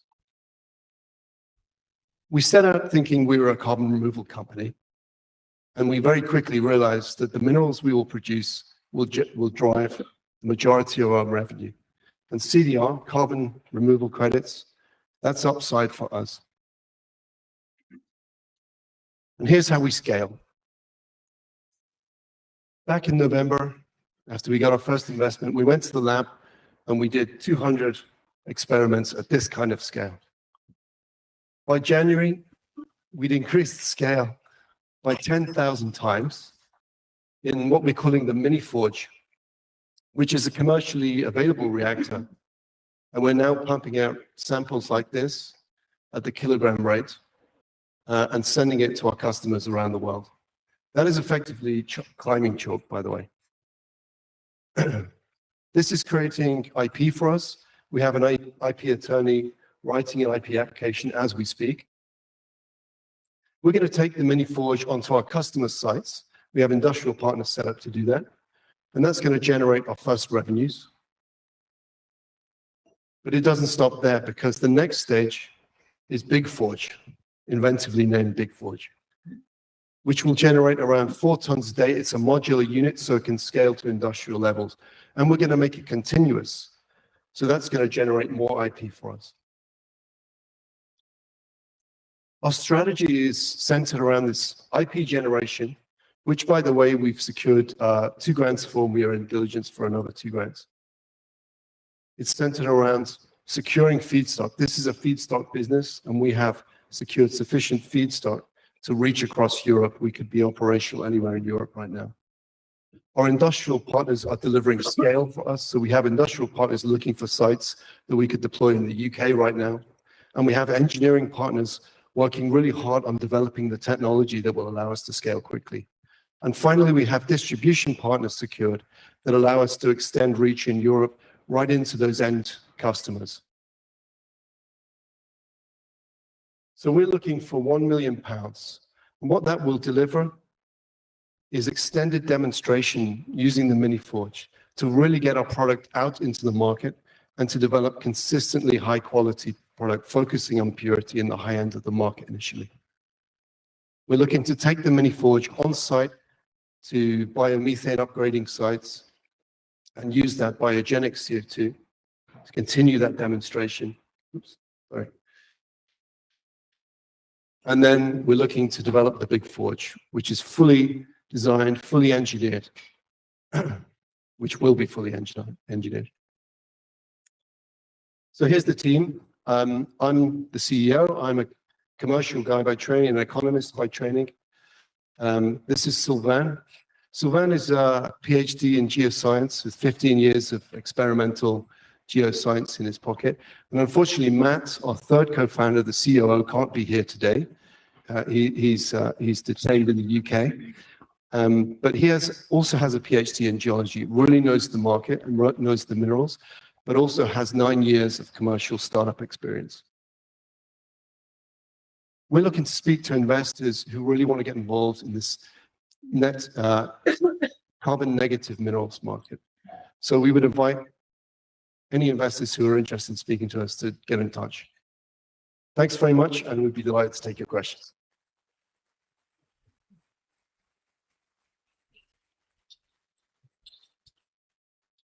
Yeah, thank you very much for the pitch. I have one question. Are you guys working on a complete solution that also aims to capture the CO2, or are you focused on the reaction? I'll answer briefly, but Sylvain will expand. Are we working on a complete solution that will entail the capture as well as the storage? So we're very much focused on storage because that's a real pain point right now. If you take biomethane upgraders, for example, they're producing high purity CO2. You don't have to strip it out with amine absorption. It's extremely efficient, and it's generally venting to the atmosphere. So we're very focused on solving that storage problem, but there are other opportunities based on the experimentation that we're doing, which Sylvain may want or may not want to talk about. No, I think we have a variety of solutions, but we are focusing on one at the moment, one target. It's sort of the low-hanging fruit, the easy one, because we can have access to high purity CO2, but we may have solution for direct air capture or to work with other low concentrated CO2 stream from industries, but that's the easiest and fastest. I'm not much of a chemist. Could you explain how the CO2 enhances the quality of the minerals that you added to? It doesn't really enhance the quality. It's just the same material that we'll find in nature. Okay, so, but you said you added to something else, right? No. You know, I don't know. You just we take the CO2, transform it into something that can be used. the material that the industries are using in their process, but they're just mining it. What we propose is like we turn other material, bind the CO2 with it, that makes carbonate that they can use in their process. Okay, thank you. Okay, thank you very much, Steve.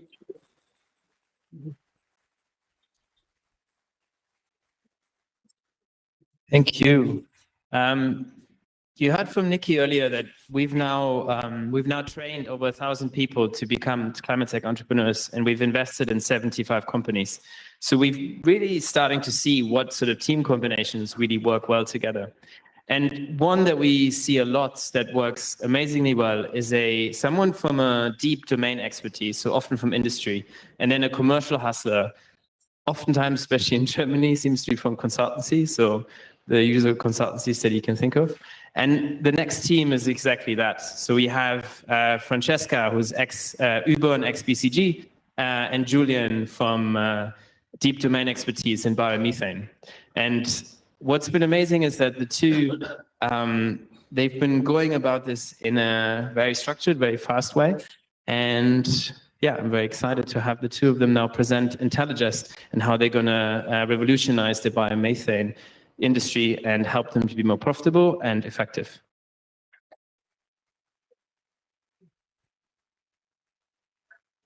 Thank you, Michael. Hi there, my name is Francesca and I am the co-founder of Intelligest. My co-founder here is Julian, who we'll hear from later.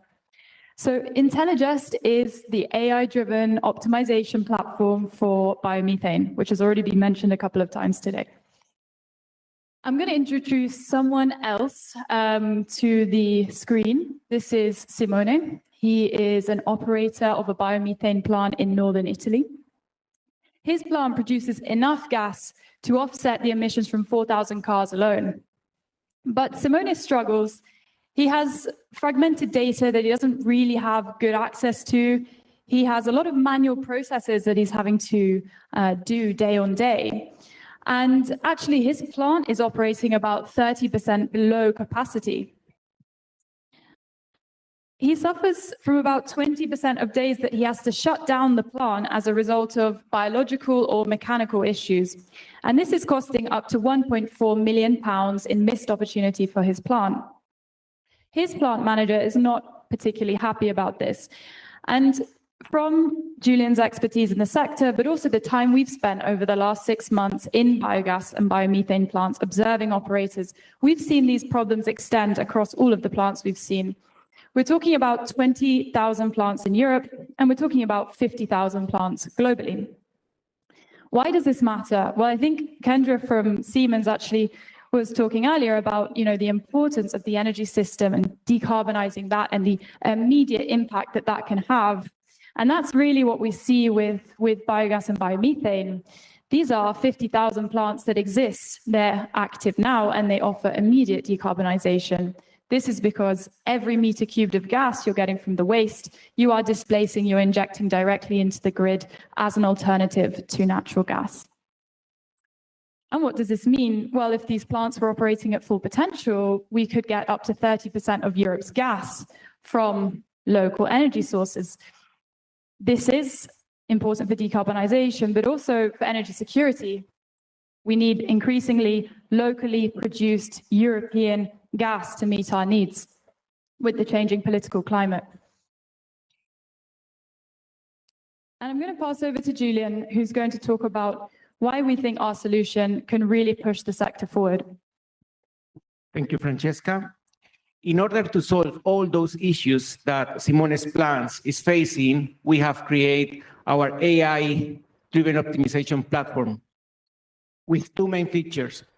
The virtual plant, where we collect all the data on these plants from the lab, from the sensors, and the optimization engine, which detects any issues either on the biological side or the mechanical side, and make some actionable recommendations. This is our MVP.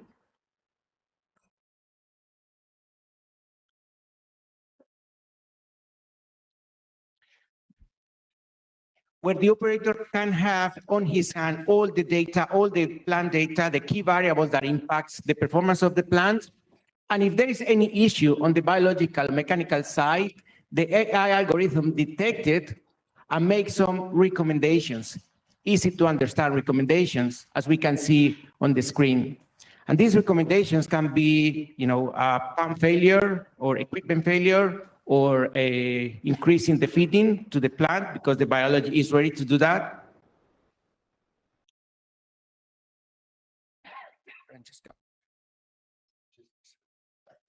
And what's the impact? The impact of our platform is through three main levers. One is improving the digestion efficiency. The second one is reducing the operational cost. And the third one is to improve the downtime of the plant. That means because our models do the anticipation of the problems. And with all these, our platform, what is bringing to the plants is improving the profitability by up to 30%. Thank you, Julian. So I'm going to talk a little bit more about the market. So we're talking about a 60 billion euro market by 2035. This is growing at 30% CAGR. It's big, it's moving fast. Our market, which we're calling the optimization market, which is the number of plants globally times by our pricing, is about 5 billion. If we narrow down to agricultural industrial plants, who are really our target, you get to 3 billion. And then thinking about our target geographies and taking 20% of that, we get to our SOM, which is 580 million. How many of the audience here have actually been to a biogas plant? Can you raise your hand? Okay, actually less than London. So I think, I asked this question because it is an unknown market, but it's a big one. And to put that into context, if we look at the markets where we're currently operating, that's the UK, Italy, and Ireland, you have over 5,000 plants. And to achieve our 5-year revenue projections of 40 million, we need only 300. And the other thing is creating or de-risking our go-to-market is something we've been focused on right from the beginning. So securing partnerships with key players in the industry. That's developers, the people who are actually designing and building these plants. And we're already in partnership discussions with 3 developers who have access to over 5,000 plants. And we've secured 7 LOIs for plants that we can start working with in the upcoming year. We've also developed our MVP, as Julian showed us a little while ago. And we are currently in trials with 2 plants where our product is actually in the hands of the operator. And those will be complete by the end of March. We are planning to secure our first revenue in Q2 2025, converting our trial plants into paid contracts. A little bit about our team. So I'm Francesca. I have really commercial and operational expertise, having launched and grown products across Europe, most recently at Uber, but also for other startups. And prior to that, I was in consulting. And Julian is really, an amazing engineer. He has been developing and operating plants for the last 20 years. He was former director of engineering for one of the largest biorefineries in Europe and has a MPhil in chemical engineering from Cambridge. The rest of our team, Ankit is our CTO. He is ex-Amazon, IoT expert, and we have a couple of other experts here who are building out the optimization engine that Julian was mentioning. Our advisors come from leaders in the sector, ranging from operations, development, but also engineering and sales. Our fundraising. So we actually have just started to accept funding for our pre-seed. So please come and talk to us if this is something that would be interesting for you.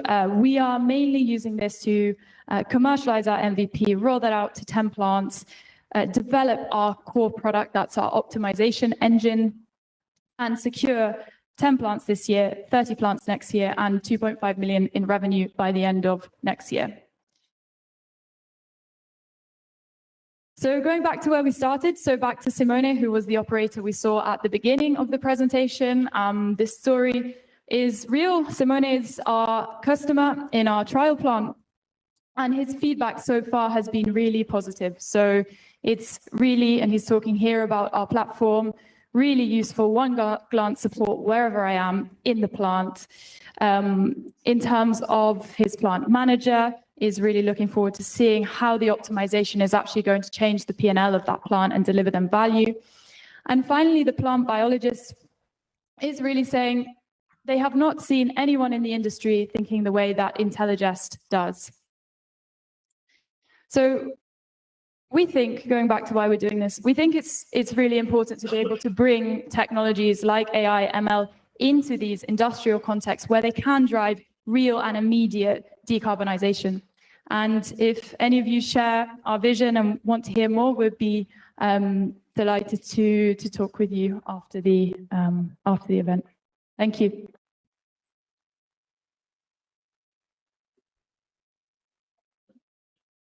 Take any questions.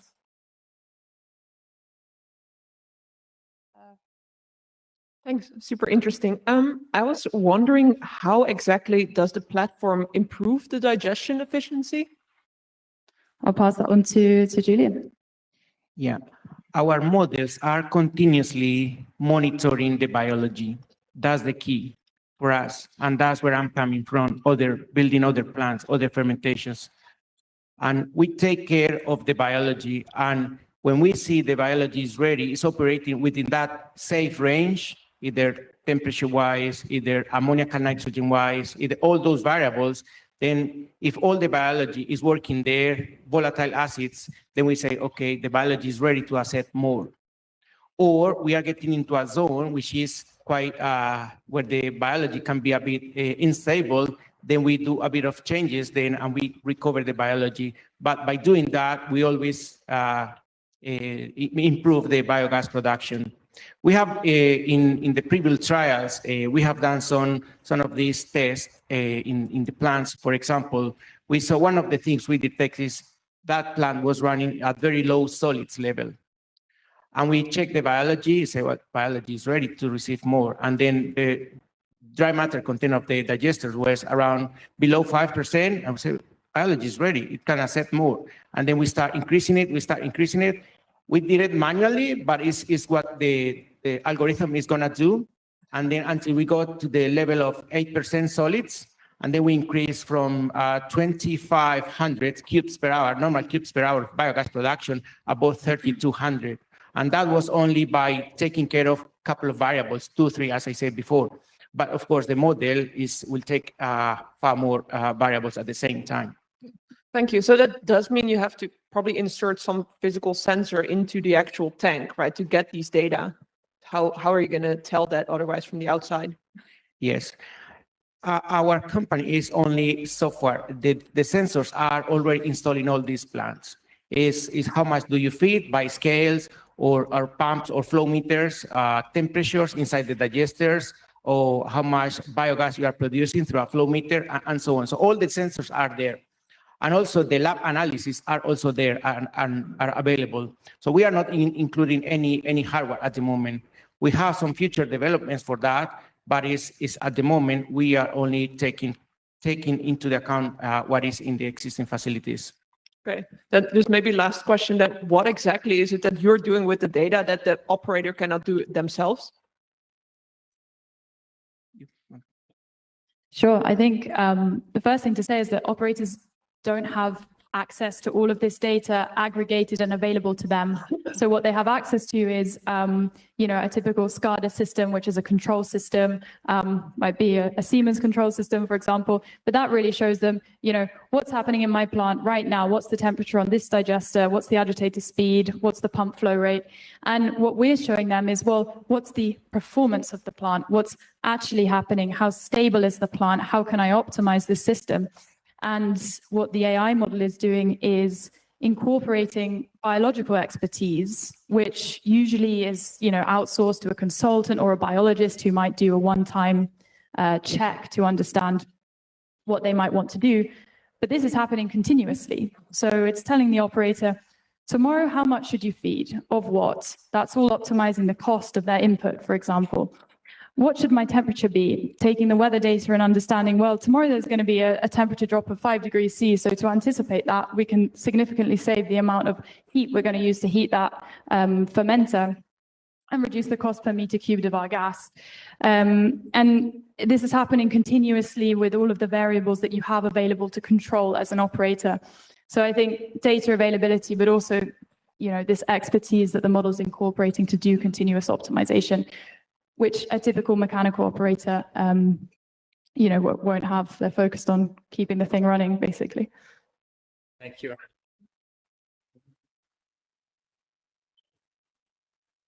Well done. Nice. So our last team, we get very excited about new materials and all the innovations that happen inside that. So we've invested in green steel and green cement and new type of magnets. And this next team is probably the sexiest new material that we've seen so far.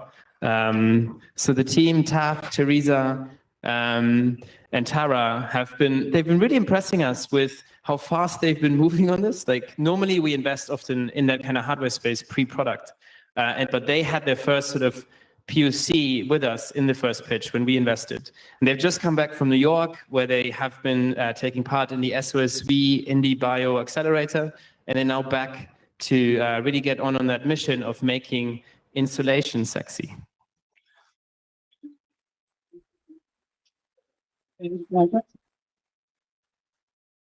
Hi, everyone. I'm Teresa Hoffman, co-founder and CEO of Nanoplume, and we are developing super-insulating biomaterials.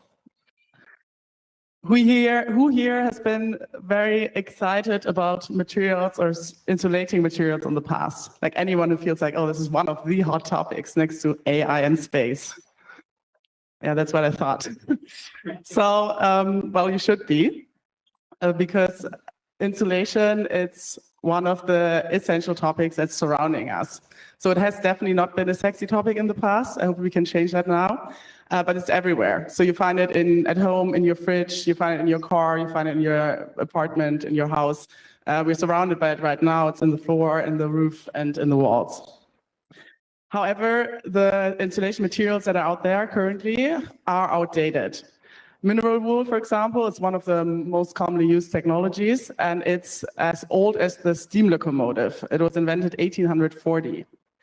So we at Nanoplume, we think it is time to reinvent insulation. The outdated materials I was just talking about, they lead to 3 core issues. First one, lack of energy efficiency. Currently, up to 60% of energy that's used for heating and cooling is being wasted due to ineffective insulation. That leads to skyrocketing energy costs and also contributes to 40% of energy-related CO2 emissions.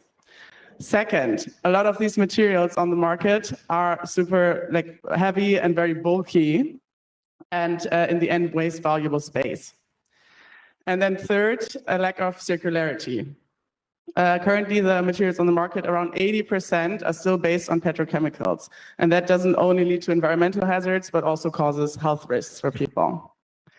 So we at Nanoplume, we are now solving all of these issues with our proprietary technology, we are developing a super-insulating bio-aerogel that is 300% more insulating, 60% lighter and thinner, and also 100% biodegradable.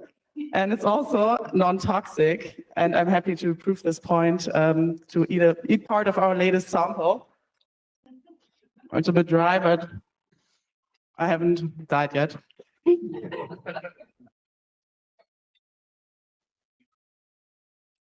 And if you're now asking or thinking, what the hell is she talking about? What the hell is a bio-aerogel? We're just talking about insulation. That sounds like something NASA would use. You would be correct. NASA has been using aerogels for decades. The material has been around because it's known to be the best insulating material in the world. It's the lightest solid material that exists in the world. It consists of 95% or at least 95% air. So highly porous, and that makes it highly insulating. NASA has been using it. They're able to afford it. And we are now making it accessible and affordable to everyone else. So it's truly space-age material, and we are now bringing it back to Earth. So what have we been up to in the past couple of months? As Michael said, we have been progressing quite quickly. So we started in October in the lab. We're able to already develop a biomaterial that is outperforming what our customers are using today. And we were able to scale from the small prototypes during the Carbon-13 our program to granules, powders, and then started developing panels. And we're able to scale these panels and scale these panels and scale them further. And today I'm proud to announce that we reached our first milestone, which is an MVP. So this is a panel measuring 0.5 meter. And yeah, first major milestone. Can come by after you want to see it. Thank you. Yeah, and with this, now we're ready to kick off customer testing. We have different customers from the built environment and the cold chain that are waiting to start testing. And we're also happy to announce that we already brought 5 investors on board. So we're currently about to close our $1 million pre-seed, and are kicking off our seed round, which is around 3 million, mid-February at our demo day in New York. Who is Nanoplume? Nanoplume is Charalav, Tafat Motzi, and myself, Teresa Hoffman. Together, we have unmatched experience in material science, industrial scale-up, and deep tech venture building, and we are also supported by a great group of advisors, both from the technical and the commercial space. So we believe it's the perfect time to develop super insulating materials and make them accessible, affordable, and scalable. And if you want to learn more about Nanoplume and how we are not only improving, but reinventing insulation, come talk to me, or please feel free to check out our website. Thank you.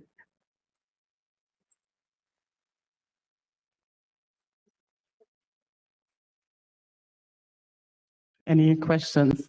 Yeah, thanks for the great pitch, Teresa. Could you tell us a little bit more about the magic sauce behind your product? So why is it sustainable? How can you make it affordable to everyone against all the others who can't? Mm-hmm. Yeah, I can tell you a little bit. We're currently this week fighting our IP, but I can share. So far, we have 2 types of innovation. One is on the material side, so the formulation. The other one is the process.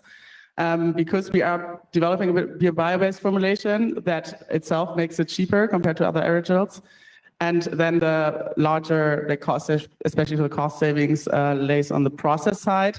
So we are using, because we're developing an organic material, we're using a process from a different industry that is already proven to be scalable, much more cost efficient, much more time and energy efficient.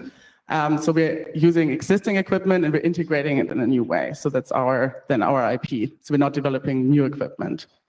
And for the formulation, we're using bio and geopolymers from very abundant feedstocks, and we're very flexible in terms of what feedstocks we're using.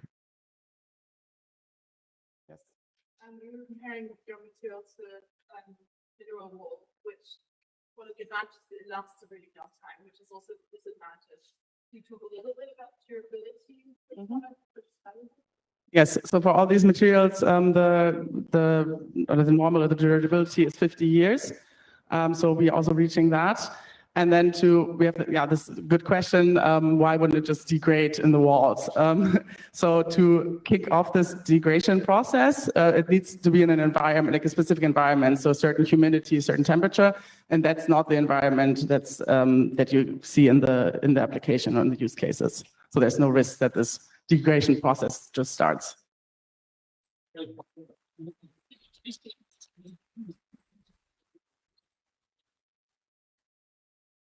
So, hi everyone, my name is Simon, I'm head of marketing at Carbon 13, and it's my job now to introduce our last keynote speaker. And I was thinking about the last showcase day that we had in Berlin for our first Berlin cohort. And right afterward, we were sitting together with the team and discussing who could we have as a keynote speaker for our next showcase. And we came up with two names on the list. One was Robert Habeck, and the other one was Christian Vollmann. And we're like, and I'm not joking, and I want to explain to you why. And we're really happy to have one of them here. Christian, nice that you are here. So why is it that you, in our perspective, are a really good keynote speaker for this event? Because I think there are two top reasons why people want to join Carbon 13. A is they want to take the climate tech route. They want to create something with purpose.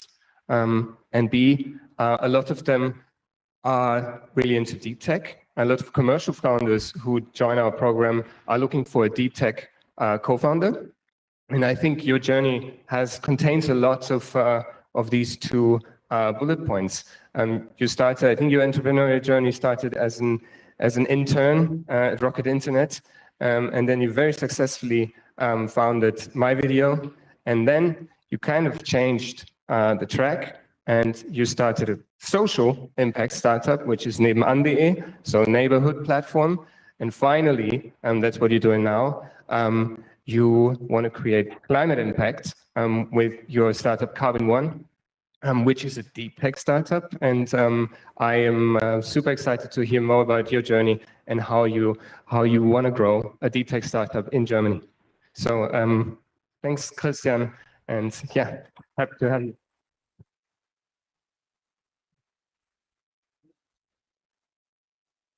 Thank you very much for inviting me. I'm sorry I'm not Robert Habeck, and I didn't bring any slides because I really want to make this anecdotal and tell you a little bit about my past journey and where we stand today. And we're in the middle of it, probably 2 or 3 years ahead of most of you, but by far not finished. So it is still very exciting. Maybe a little bit about myself. So I have a business background. I studied business at WHU in Koblenz and did an internship in 1999. That was long before Rocket Internet existed. At a company here in Berlin called Alando. So Zalando is a recycled name. Alando became eBay Germany while I was doing my internship. And that time for me was eye-opening because Berlin was super exciting back then. The first internet wave was super exciting, and at Alando you could learn a lot about how to start and blitz scale, as Oliver Samba would probably call it, or has called it before, an internet startup. I was 21 and I realized that this internet thing is gonna disrupt anything that's knowledge-based. Decided I want to be part of that, finished my studies, came back to Berlin in 2002, and when the bubble had burst and internet was a negative word, venture capitalists didn't exist anymore. There was 1 or 2 left. And if you mentioned the word internet, you got kicked out. It was really bad in Germany. Neuer Markt had crashed dramatically. Back then, 45,000 people per year left Berlin, net emigration. Totally different times, 22% unemployment, but I still wanted to start a B2C internet startup because that's what I wanted to do. And I had to take a detour, started a dating site as a subsidiary of another company. And the learning from that startup was called I Love.de, became quite successful, but I had no equity. I was an employee with a bonus. Learning was, okay, never found a company again without having equity. Then I discovered YouTube in the US and thought, okay, where is YouTube in Germany? There's no way to share videos in Germany. YouTube.de didn't exist. So I started my video in order to share videos. That was before Dailymotion actually started in France. I started my video in Germany and in France. I had to shut off my video FR because I couldn't pay the bandwidth bill anymore. Bandwidth back then, 2005, was still very expensive. And my video.de became very successful until the company that hosts us today bought YouTube and brought it to Germany, and it became very hard to compete with them. So I managed to sell my video to ProSieben back then. I co-founded another company in the matchmaking space, but then really had a deep crisis of, well, midlife crisis, I guess, a crisis of purpose, I would call it. And thought about, okay, you know, how can I use my experience and my network and what I've learned to make a difference and do something that is actually positive. And my answer back then was to found a social neighborhood platform called nebenan.de, where people today, around 3.5 million neighbors, share things, help each other. And that has been quite successful. But then around, so I started that in 2013, and then around 2018, something happened. And that was a combination of things. I discovered another role model, and role models have played a really big part in my life. So back in 1999, Oliver Samba was a big role model for me, how to build and scale companies. And in 2015, kind of, I discovered Elon Musk as a role model because I really loved his thinking from first principles. Back then, he said things like the fact that we release almost 50 billion tons of CO2 per year into the atmosphere is the dumbest experiment in human history, and I still agree. He also said things like, how can we explain our kids and grandkids that we didn't know about this, when 97% of scientists agree that it's real and it's man-made and it's happening. And that really inspired me to, I discovered the purpose of, you know, climate change. But that posed a real problem because I didn't know anything about climate change, right? As a commercial hustler, as we heard before, as a digital entrepreneur, I very soon realized that there's not that much that I bring to the table in terms of solutions, because we're talking about how to generate and store electrons and how to produce green molecules.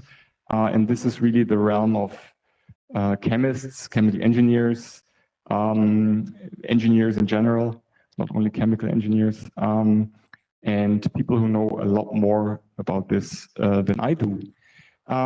So when I sold Nebenan in 2020 to Boda and was free to think what to do next, I was a little at a loss. You know, I thought, okay, I would like to get active in climate change, but I don't know how. Back then, I didn't know about carbon-13. I'm not sure if you have been around. I didn't know about it. Would have been a good place to knock if it had. So I instead talked to a lot of people that I know. I read a lot and got the inspiration to, you know, look for a scientific team that had an invention and needed help in commercializing and turning it into a company that can scale and bring it to market. And that was really appealing. And very soon I had already had found that scientist in the person of my co-founder, Marek, who is a chemist with the focus on homogeneous catalysis. And he's also been computer simulating chemistry using high throughput virtual screening. So it's really the combination of his chemical knowledge. He limits the search quadrant in an intelligent way, and then he uses brute force to identify potential novel catalysts. The first one we are commercializing is one for methanol production. So we are reinventing a process that is almost as old as the steam engine, not quite, but it's over 100 years old as well. As you might know, most of, so two mind-blowing facts, chemical catalysis is involved in 1/3 of global GDP, which I found absolutely mind-blowing and must be one of the most fundamental technologies on our planet. And almost all of those catalysis processes have been invented over a century ago, most of them in Germany. Back then, we were the chemical innovation company of the world. We were the pharmacy of the world. So we are building on a long history of scientific excellence. And if you read about that story, it's actually very similar to what you're trying to do today. It's back then a chemist and an engineer and a business person. Back then, the engineer and the business person were the same person. It was Karl Bosch from BASF. He was a business person and an engineer. And Fritz Haber, they came together to invent the famous Haber-Bosch process. Back then, we were running out of natural fertilizer. Millions of people would have died if they had not invented how to fix the nitrogen that's contained in the air to make ammonia. That in turn can be turned into fertilizer or into explosives. So as with many technologies, good and bad use cases. They back then also had to really work together, and I think we're very different personalities, and that's one learning I want to share with you from my journey. So Fritz Haber was a chemist, invented the chemistry. Unfortunately, the chemistry needed 200 bar pressure to work. So Karl Bosch had to invent the high pressure chemistry. Back then, the steam engine was the limit to where you could take pressure. So that was 20 bar. So he needed to get from 20 bar to 200 bar in everything, in the reactor, in the piping, in the vents, in the sense, like in the gauges, in everything. And literally, ihm ist alles die Ohren geflogen. So literally everything exploded around him all the time because he had to get from 20 to 200 bar, only because of advances in steel making back then, with tungsten and other things, was it actually possible to do that. So a lot of things had to come together. Timing is critical. There was also a big amount of luck involved, I think. So, only by working together, interdisciplinary, could they make it happen. And I think that's really the number one thing to share, but to be honest, you already know it, right? That's why you're here. And we all know that in theory, that's how it works. But the thing is, which I discovered, is that it's of course much harder to do than to know it or to say it. What I've discovered, what I had underestimated, I always thought that coming from the business side, I thought I knew about big egos. But hey, the academic side also has big egos, right? What for us is our successful US IPO, for them is their Nobel Prize. Yeah? So it's really important to work on team communication.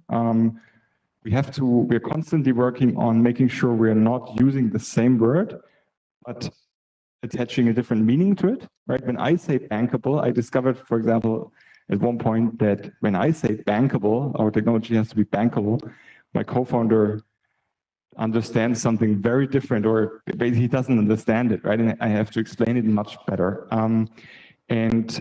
So that's constant work in making sure you're speaking the same language, you actually understand each other. It works both ways. In the beginning, I thought the fact that I don't know chemistry, I don't know engineering is a big minus to the team. But in fact, you can also see it from the other way around. It acts as a filter, right? If I don't understand it, then how are investors supposed to understand it? How is the public supposed to understand it? How am I supposed to tell the story of what we do? So don't be shy as the commercial founder to ask if you don't understand. And then the problem is you have to ask again because you still don't understand. And step by step, I understand more and more of how our chemistry actually works, how we are improving our reaction, how we are producing our catalyst, also a great tool to make sure we work together is sitting together at our techno-economic model. So this is something we constantly refine because it makes sure that I understand what are the steps, what are the yields, what are the what are the impacts, but also my co-founder Marek understands, okay, I could work on problem A or problem B. I like problem A more because a scientist is always driven by curiosity, but I can show him with the sensitivity analysis in the 10 that economically it makes a lot more sense to work on problem B. Right? And that's really our tool to make sure we are aligned, we are getting our priorities right. So that's another tip I wanted to share with you. That's how we kind of align ourselves around the techno-economics. And we then also, of course, translate that into our strategy, our go-to-market strategy. We have a master plan that we constantly refine in order to make sure we are on the critical path towards the milestone we're targeting.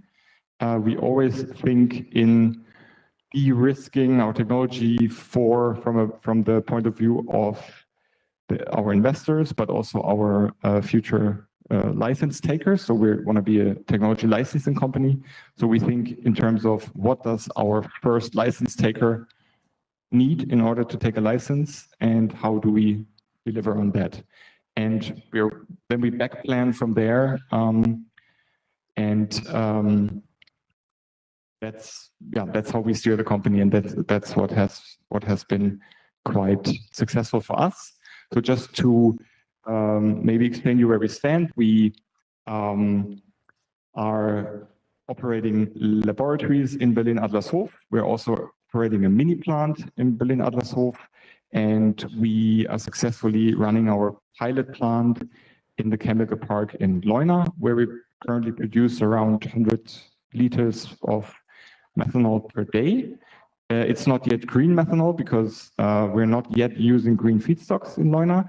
That's the next step, to actually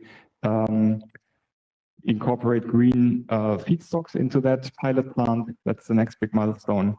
And then on the horizon is what we're currently planning is building our first demonstration plant, which is supposed to be a 10 to 20 tons per day green methanol output plant. And that is the big project currently on the horizon. And maybe one last thing I wanted to share before I'm happy to answer any questions you might have is what I would like to share is, I think starting is the easy part. The hard part is sticking with it and really seeing it through to the end. And that's where resilience is everything. So I think especially in deep tech, science tech, it comes down to your resilience. And that is where also, you know, the difference is made. So make sure that you have sources that give you resilience. Purpose is a great source of resilience, I think. So make sure all your members of your founding team are really in it for the purpose. because sometimes people say they're in it for the purpose, but when push comes to shove, they might not be, and make sure they are, because this is what is a great source of resilience. It's also a great North Star for the decision making in your company.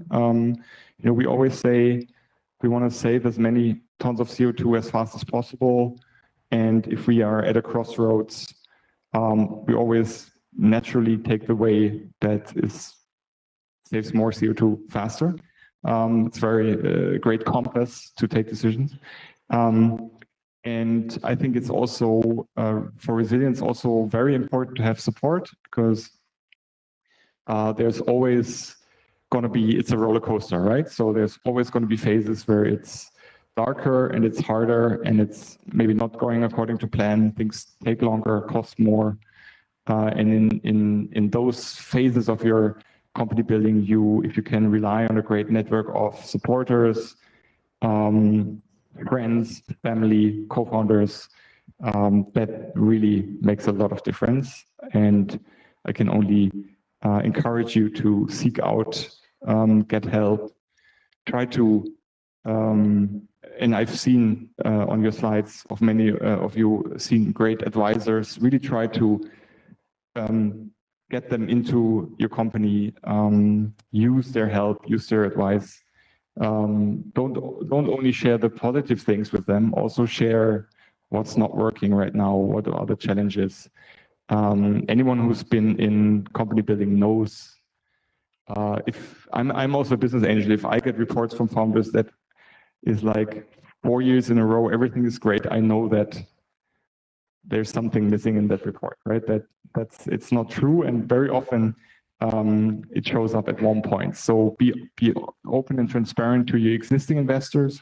Of course, pitch hard to new ones. That's part of the game.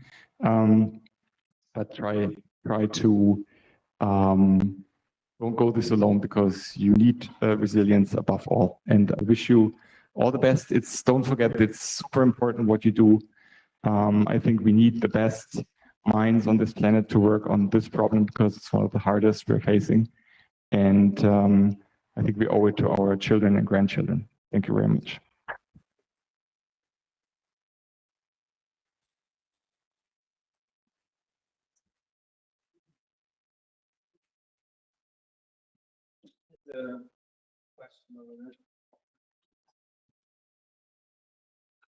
Thank you. First of all, I have a quick question for you as a founder, as a CEO. How do you know when to, or like in your personal opinion, when to pivot or when to stay consistent on one path? Like, is it more intuition, or is it, yeah, how would you answer that question? Yeah, this is one of the biggest dilemmas and conundrums in founding, yeah? Because I told you, you need resilience and you need to stay the course. But of course, you want to make sure that you don't ride a dead horse for 10 years. And the problem in science and deep tech is it takes much longer. When you do a digital startup, you can pivot, almost any day. You have weekly, sometimes even daily iterations, A/B testing. It's a lot easier to test and see if there's product market fit. In deep tech, that takes a lot longer, yeah, and it's one of the hardest questions to answer, yeah. And to be honest, to be very honest, even C1 doesn't fully know yet, how much exactly better, at what scale. It depends on so many factors. It also depends on how far you can push this technology. Look at solar, right? Photovoltaic. 30 years ago, it worked, right? I had it in my calculator in school 35 years ago, the little solar thing, right? But when you talk to experts, they would almost all agree this will never be commercial. It will never work commercially at scale. It's far too expensive. And it took 25 years and billions and billions and billions of investment and a lot of resilience. Today, it's the cheapest way of generating electricity, and it's the German present to the world, as some people call it, right? But where to, And it's very, it's the hardest question of all, I think. Thanks for the answer.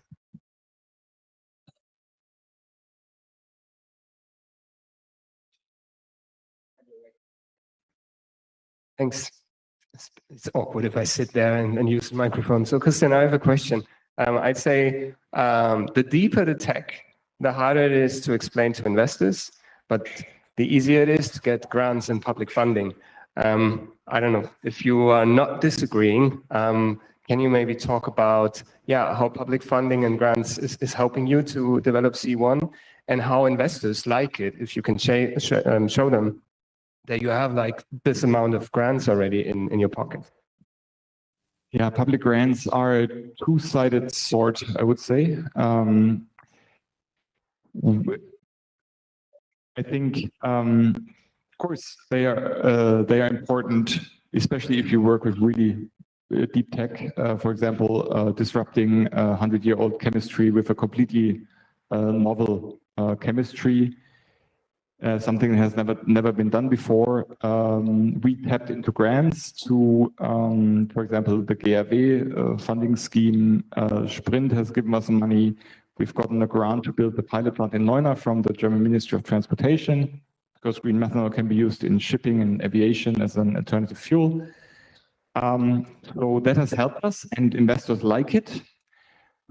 The only problem is I see some deep techs that go from grant to grant to grant, and I see some deep techs that have like 25 different pilot projects or projects because they jump from grant to grant. And I don't see the strategy anymore, right? And I think that's dangerous, in my opinion. Of course, if it's the only way to keep your company afloat, okay, you probably have to do it, either that or give up. Or pivot, but if you can avoid it, right? I think you should. So, we're trying to do it the other way around, settle the horse, not the wrong way around, but the right way around. So we're, really back planning. So what is our ultimate goal? So at the moment, ultimate goal is to de-risk our core technology so that the first license taker is willing to take a license. Okay, what does it take? It takes an industrial scale demonstration plant that has been operating for at least 8,000 hours in 1 year. Very clear goal. We're back planning from there. It has to run 8,000 hours. It has to be built around 2 years. There's a feed study you need to do, so we know when do we need to start which phase, and then we think, okay, how can we finance it? And and of course we go out and try to finance as non-dilutive as possible. So of course we try to avoid using equity to pay for the capex of that plant. So we're looking at grants, we're looking at state-backed loan guarantees that allow us to tap into normal bank loans at all kinds of different non-dilutive ways to finance it. And I think that's the way to do it. I would avoid building something just because you get a grant, right? That's the wrong way around. Okay.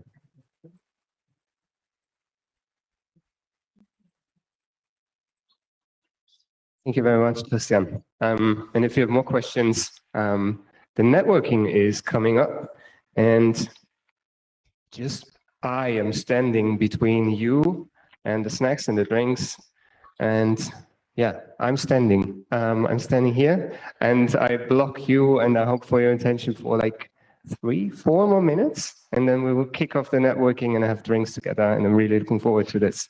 But before, I want to do 2 things.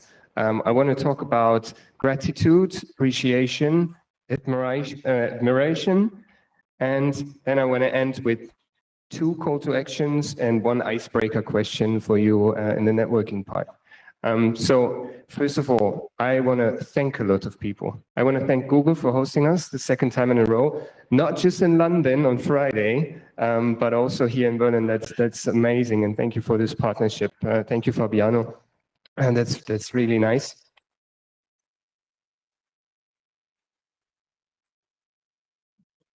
And I also want to thank our keynote speakers, Christian and Kendra. Thank you for being here and enriching this evening with your knowledge and your insights.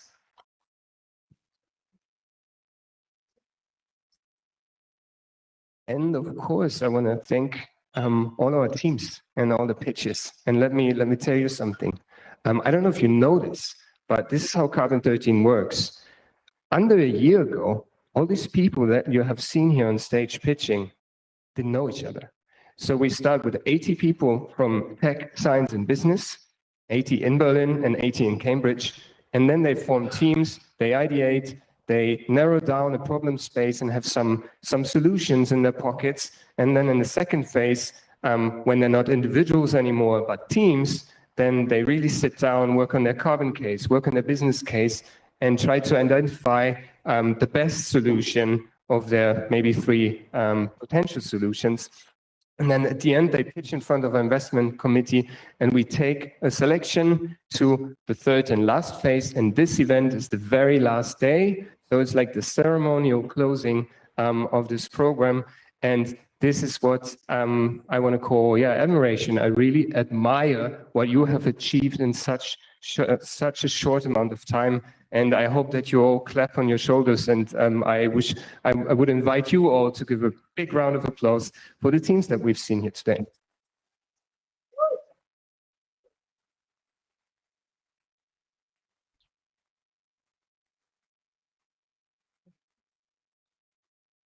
That wouldn't be possible without our wide support network, our domain experts, our entrepreneurs in residence. Thank you, Amrit. I don't know where you sit at the moment, and others. So if you would like to support us as a domain expert, or potentially in the future as an entrepreneur in residence, please reach out to us. We can't do that with the amazing support that we get from our network.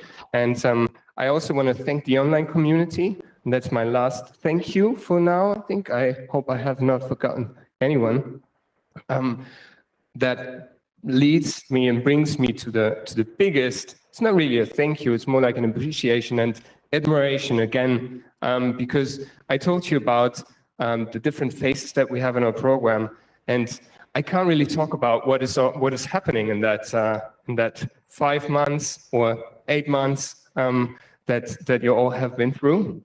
And at the very core of it sits the program team.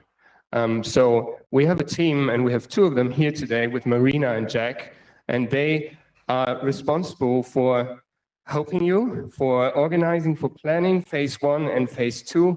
And they are like, the heart of Carbon 13. And I really want to thank you and appreciate what you are doing in the program. And I hope and I think that you, all of the founders and teams, you also do. So thank you, Marina and Jack.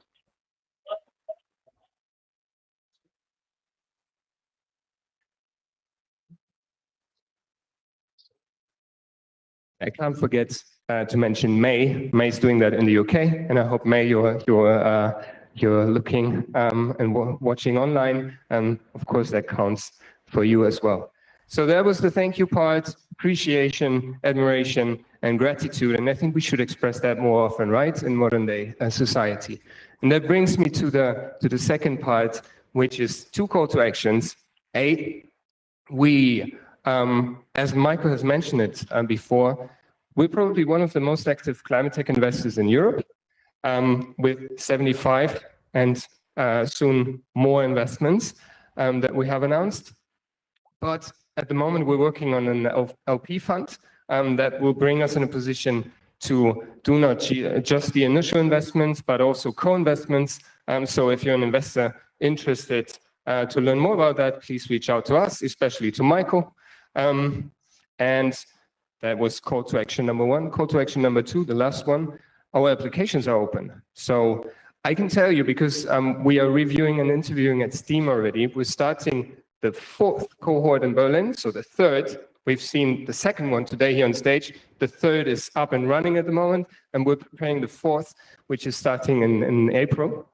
Same is true for Cambridge. Cambridge 6 was here, 7 is up and running, and Cambridge 8 starts at the same time in April from Cambridge. And I have seen a lot of applications, and I have interviewed already more than 20 people.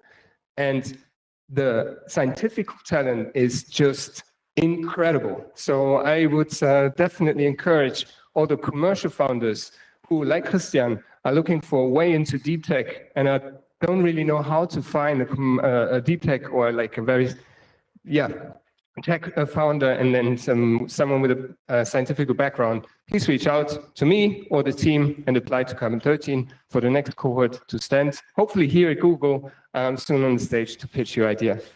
And now, last one, that is the icebreaker question, because we're starting the networking part now. And you know it's hard, right, to start a conversation. And I have here one icebreaker question for you that you can use, which is, since when are you following Carbon 13 on LinkedIn? By saying that, I want to thank you and close that. See you there.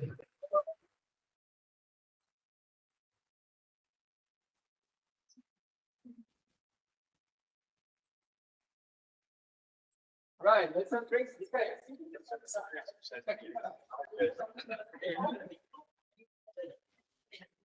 you.